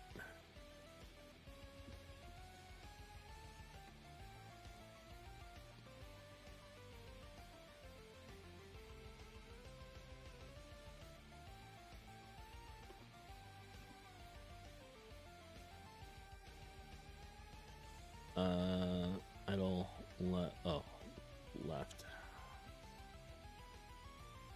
Idle 3 left.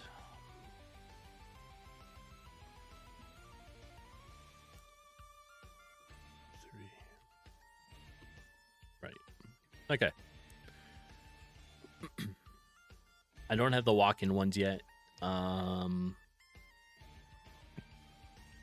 Nor a death sequence yet. Oh, but we can make the death one now, actually. I think that might be good.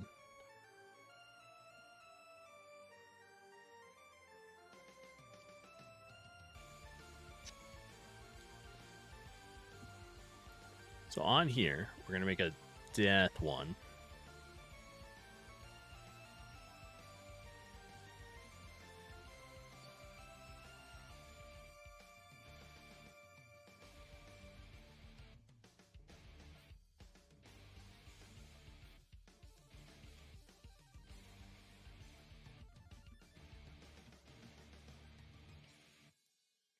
Move that.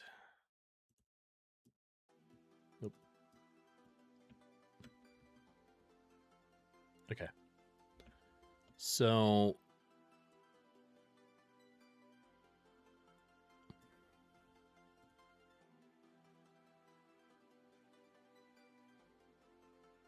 I think the idea is going to be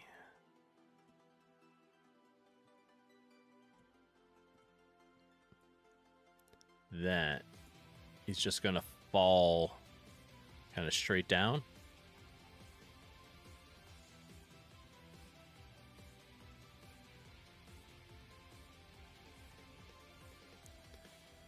So now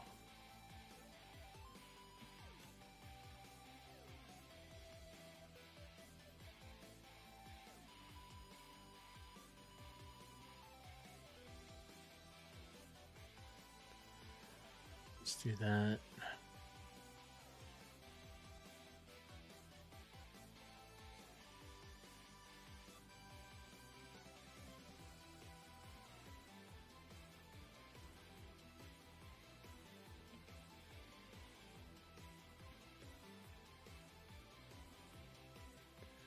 It'll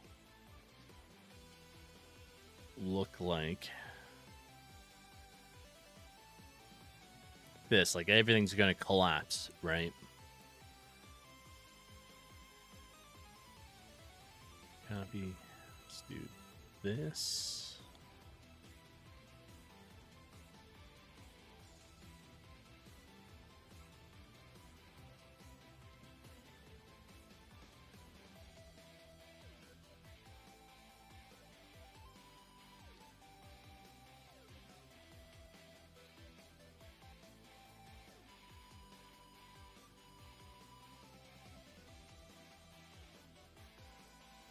We'll probably do like one more where we grab this.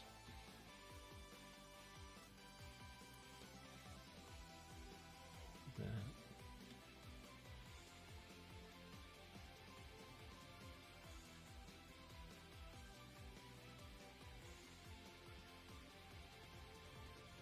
And we'll grab this.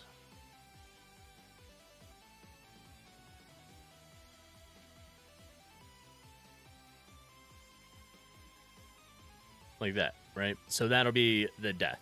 That'll how that's gonna work.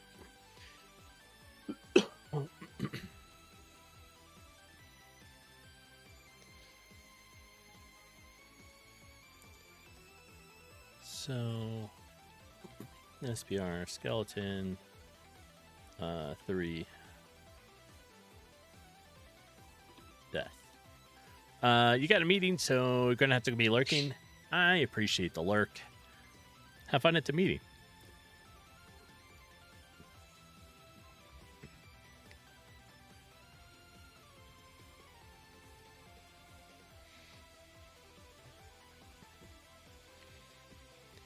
All right, now, dang.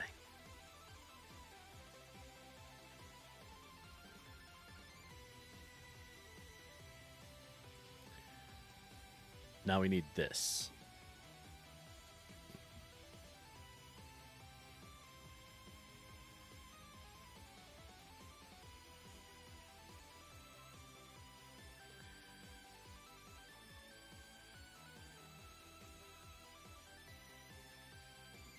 We're going to take this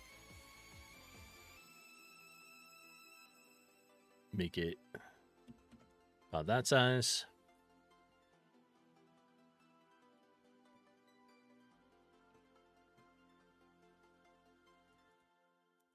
So on this layer, that's where the legs are going.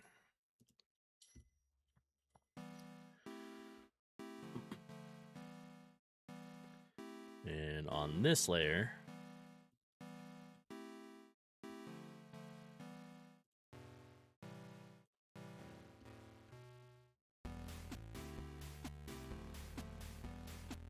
just set it there.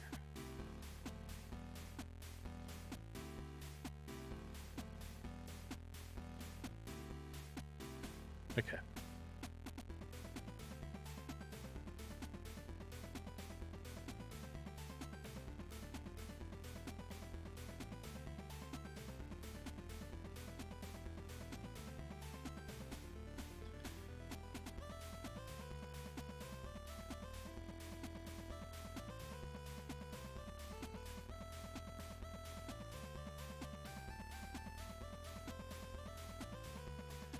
There. So now we need a couple frames.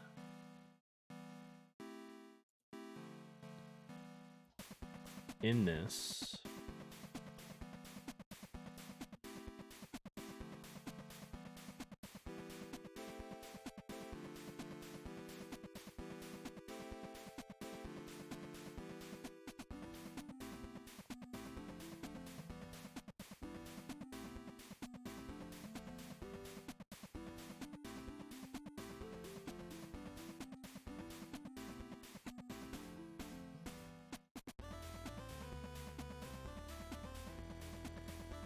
On this one,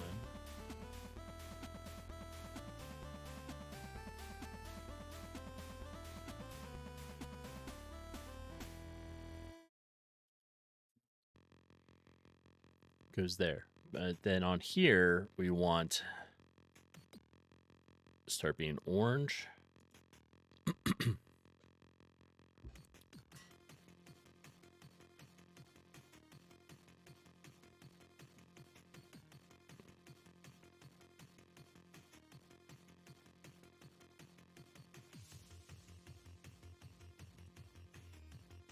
Go there.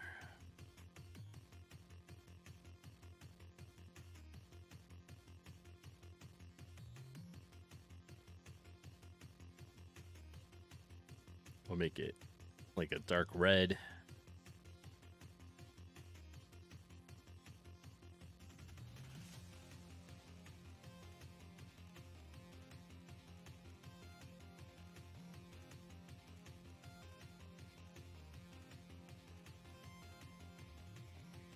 And we'll add one more frame.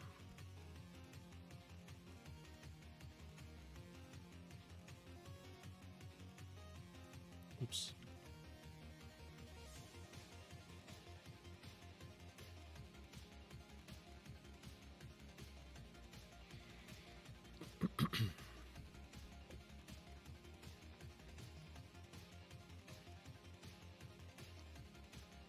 That.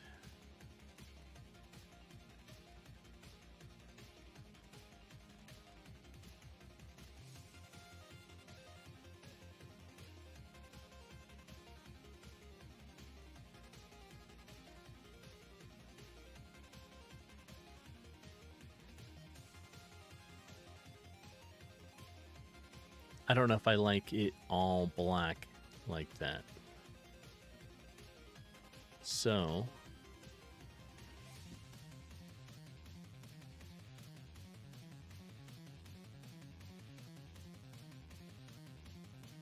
but we go dark, but not like totally dark.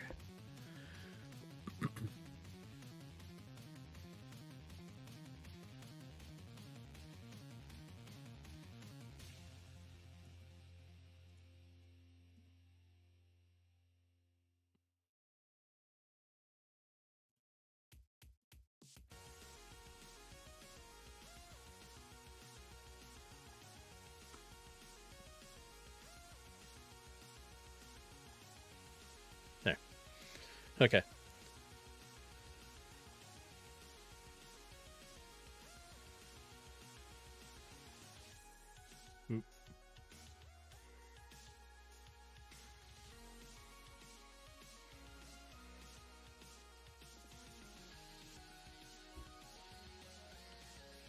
4.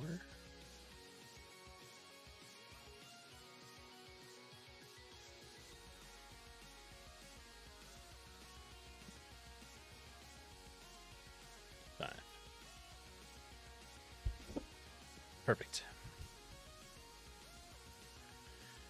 So now if he's dying though,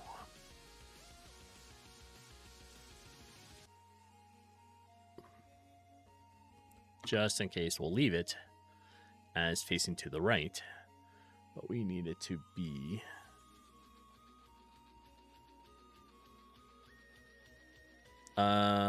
we need it to be to the left.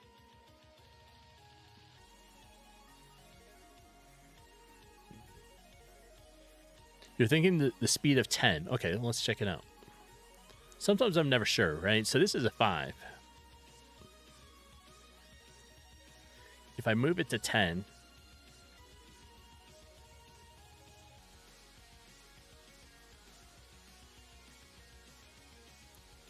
okay, and then we make one more frame where it's got a very low like alpha to it, right?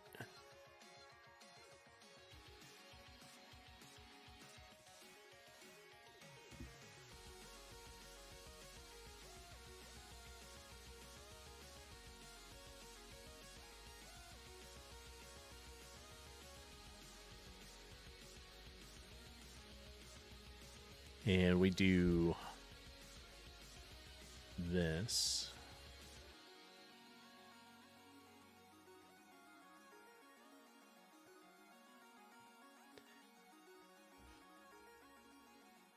Set the image speed to 0 when the animation... What? Oh, I thought you meant on the sprite.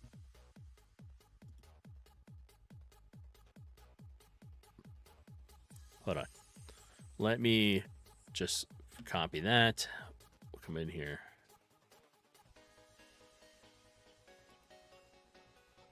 Okay.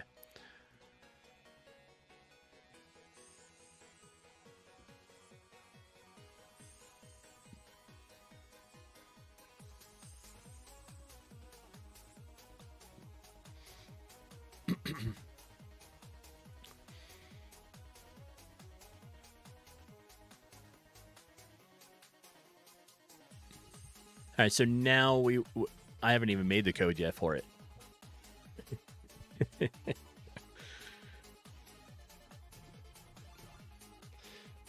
So let's think. When the alpha is greater than 0, the instance can be destroyed. Oh, I gotcha. Okay, and then you can do it on the sprite, but you think it would be looks. Oh, I see. Yeah. So we'll leave this the way this is, and then I think when the alpha, we'll have to set, so when alpha is less than whatever I set it to, it should be destroyed, or we just make it destroyed at the end of the frames.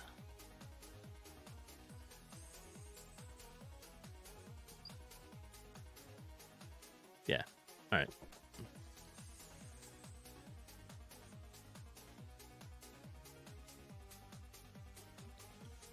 Let's do this. We need this open. We're going to make this one left. Edit. We need to flatten all these layers. So we'll start with this first one. Flip them around.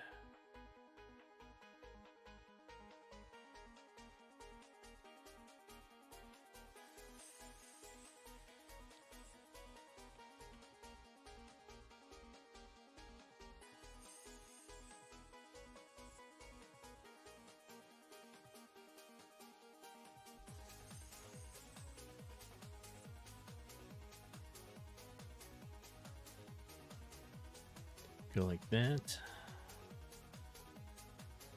And flatten.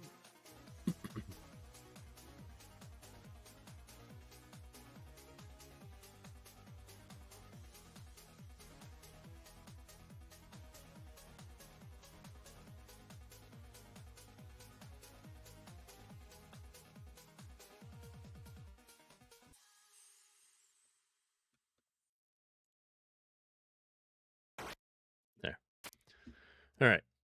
That gives us our to the left.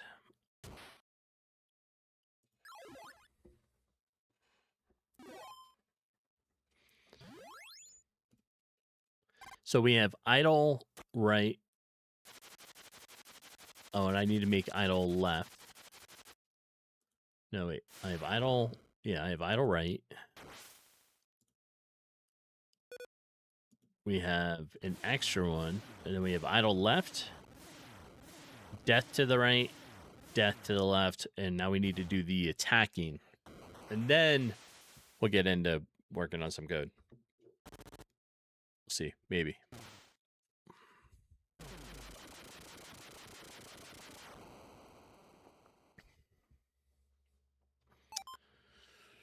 All right. Let's do sprite.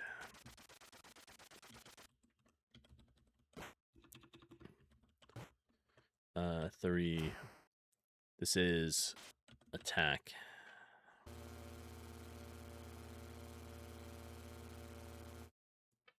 Cool.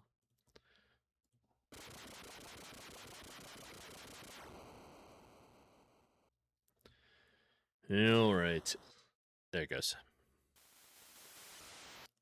So if we leave those, we need all these guys. I think I already have them set up, so I can just take it.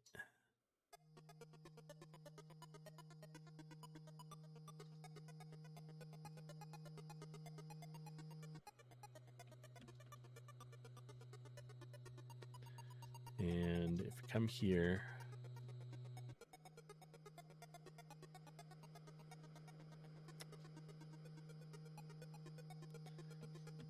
let's try that again. Nope. I keep capturing the wrong frame.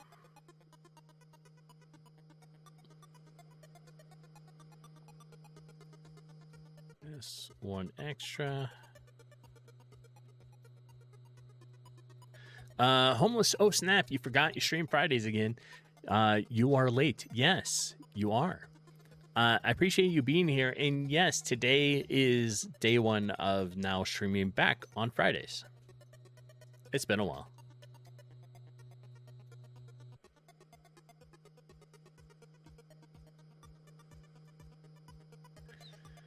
All right, so we're going to flip it.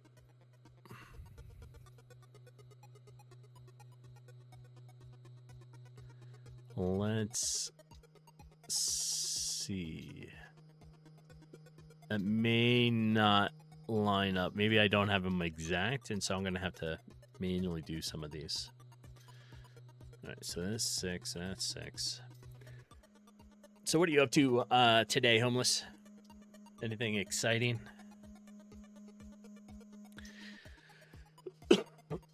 I have all kinds of stuff going on. Right after I finish stream, I'll be going to work for about 2 hours. Just because there's just a little extra stuff that needs to get done this week. Then I'll be back here, probably going to game or maybe work on this a little bit. And then I have take Sophie for vet appointment, all kinds of fun stuff.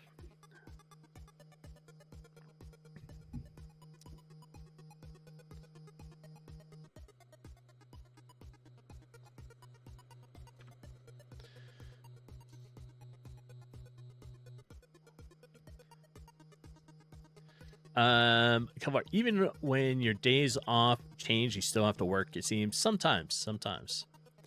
Right? I do project work, and sometimes things still need done. I have a little more work than I have normal hours for. So OT, overtime, does occur. Especially on the project level. And that's where I'm at for today. Just work 24/7. That'll fix it. Yeah, that should be fine. They'll be fine with that.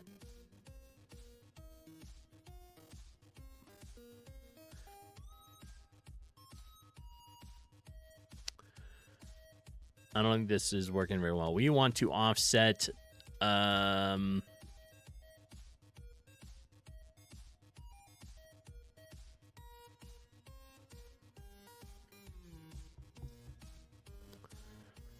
don't think it's gonna work.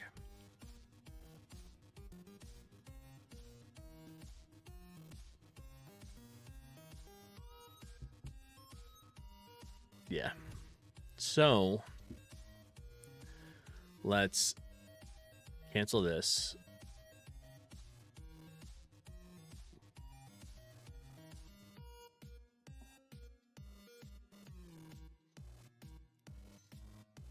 Let's bring that out here.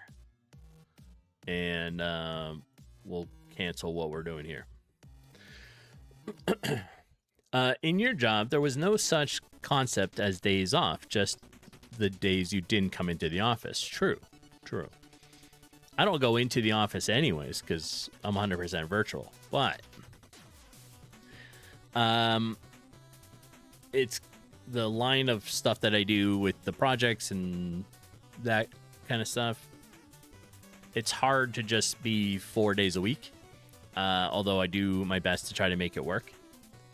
Sometimes there is a little extra, and it needs it blends over into the next day. Homeless coming in with a soapy treat.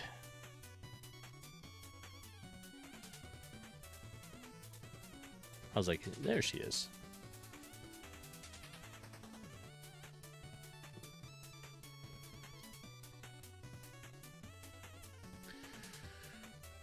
All right. We need to offset some of these guys, right?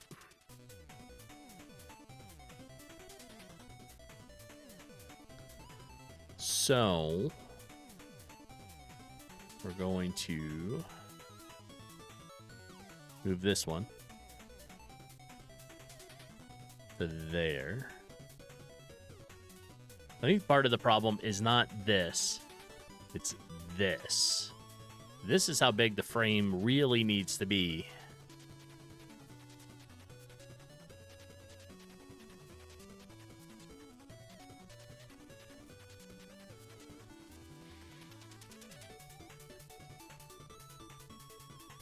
So it needs to be like 6 wide. If we do that here, we say 1, 2, 3, 4, 5, 6. Right? Then we have 1, 2, 3, 4, 5, 6.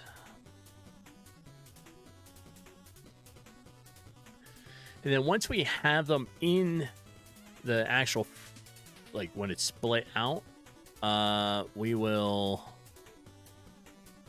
5, 6. We'll get it to fit a little better. So 1, 2, 3, 4, 5, 6, like this. The first one is only 5 across. 1, 2, 3, 4, 5, 4, 5. This would be 6.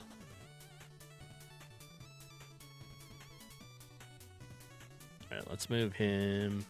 Let's move this one back. Needs to be there.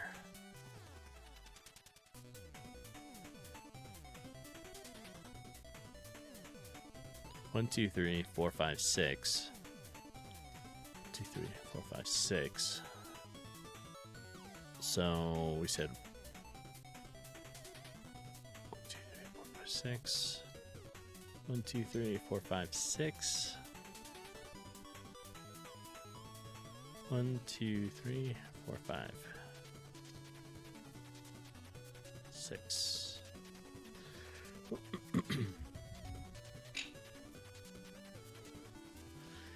All right. Yeah, I mean, I probably could. I'm going to be ending up changing them anyways. As soon as I split the frame up into, like, the parts, I'll be moving them. So... but you're right. We should do something like this. Make a new frame.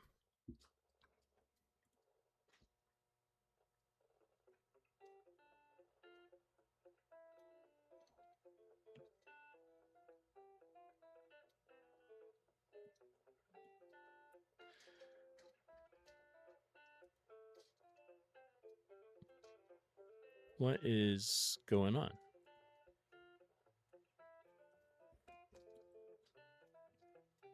Do I have somebody highlighted? I do. That's why I'm silly.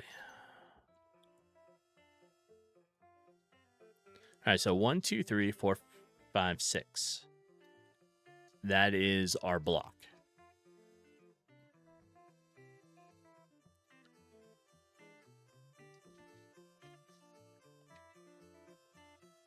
So we will now copy it.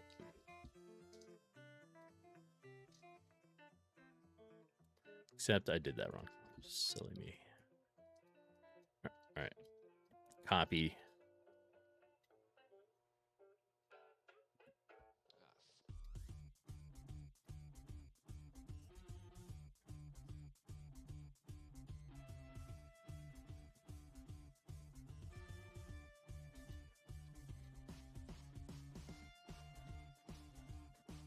There. All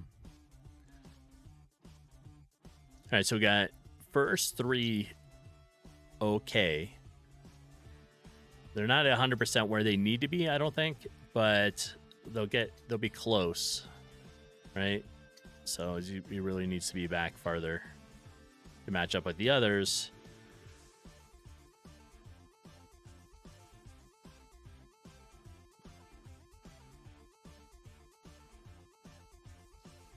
And then we'll fine tune it once we get them split out.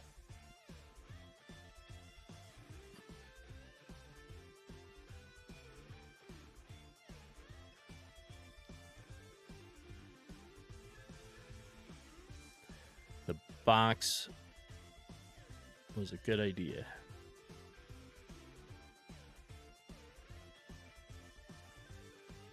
There.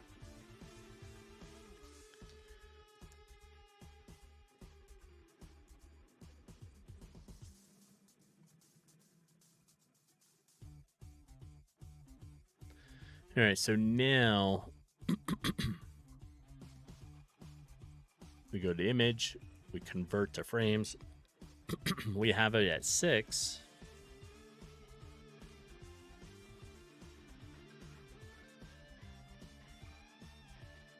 Now we can adjust the frames.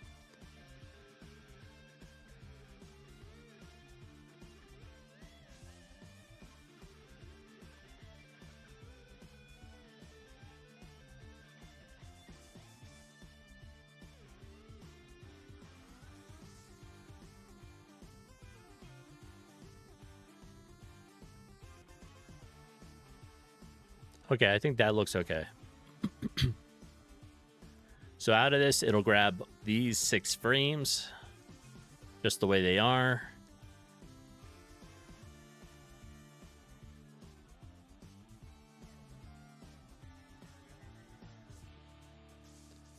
Like that.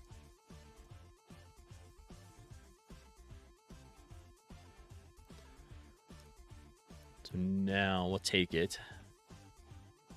This is where it's supposed to be, right? That's where we're going to start.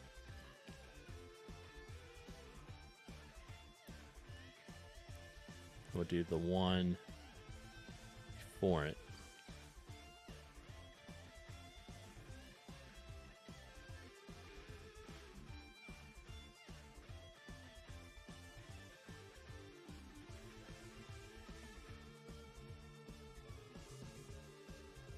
Like that.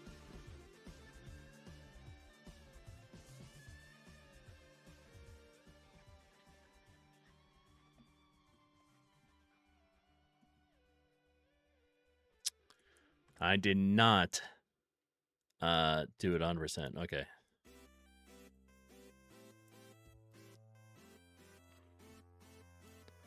This is always a little tough. So let's go off of this one, actually. Let's make this.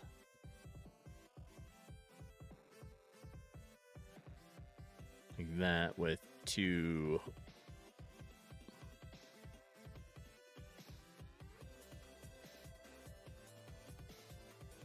There.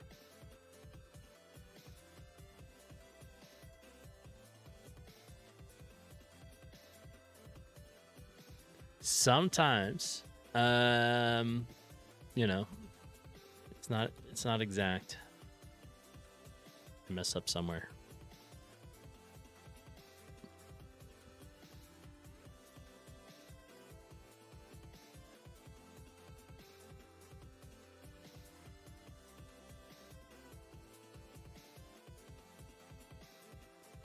I think I also have them out of order. How did I do that? I flipped them.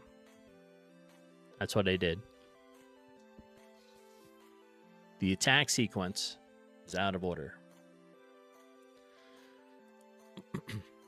This is what happens when my brain stops working.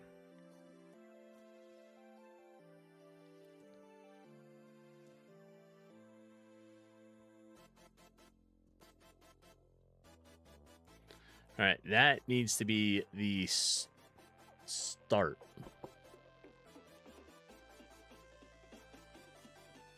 So there to there.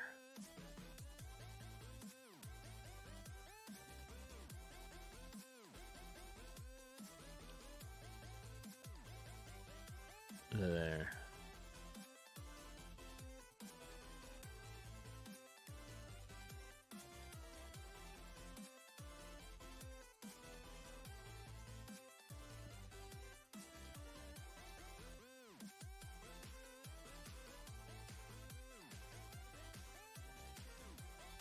Okay, we go 1, 2, 3, 4, 5,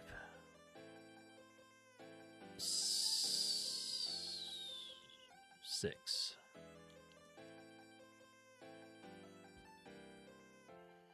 One, two, 4, 5, 6.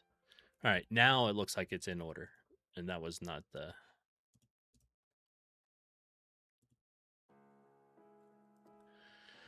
Okay. We'll get this eventually, right?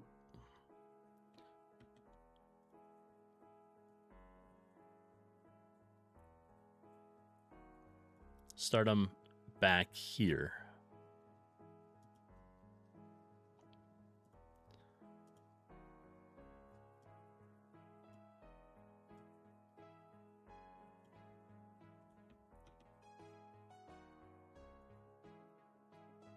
Oh, now it's shorter.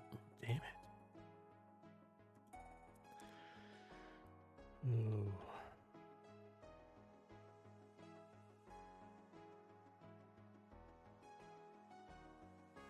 All right, we'll put his feet there. Here.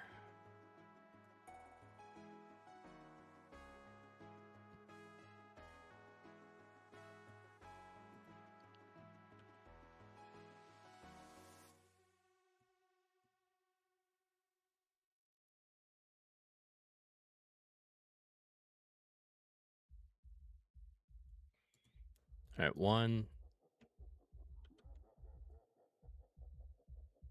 2, 3. Oh, damn.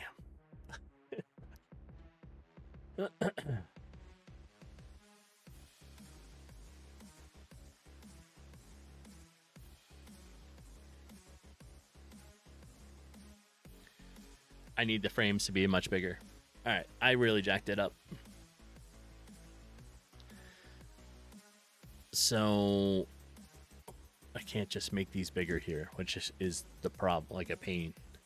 So what I'm going to have to do is start over and make the frame just bigger.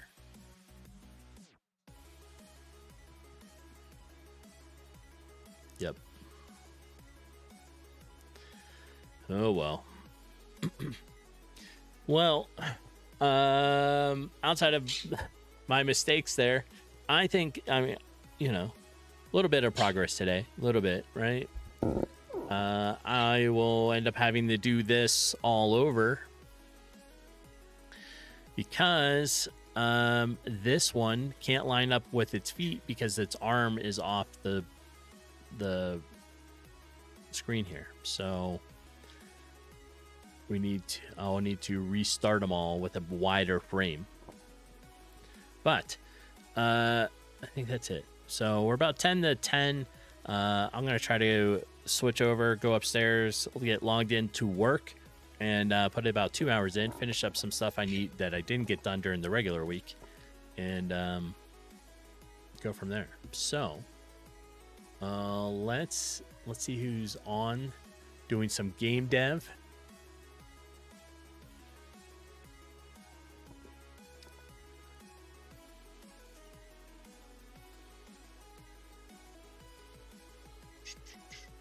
See, everybody's playing different games, right? I don't see a lot of game devs this morning, but let's find one.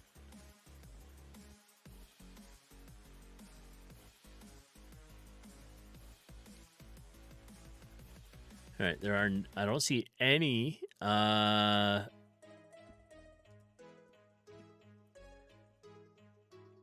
GameMaker ones, but what we're gonna do is we're gonna go raid to add Chirpy and see what he's currently working on. I think he's working on his demo.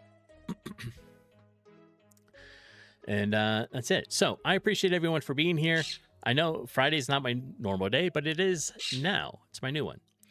And I'll be back tomorrow morning for more game dev, and we'll see what I'm able to get done today. Hopefully I can finish this, right? But I think that's it. So I appreciate everyone for being here. Thank you so much. And thank you to just everyone. I appreciate it, right? All right, let's go say hi to Chirpy, and I will catch you all tomorrow. So have a great day. Bye.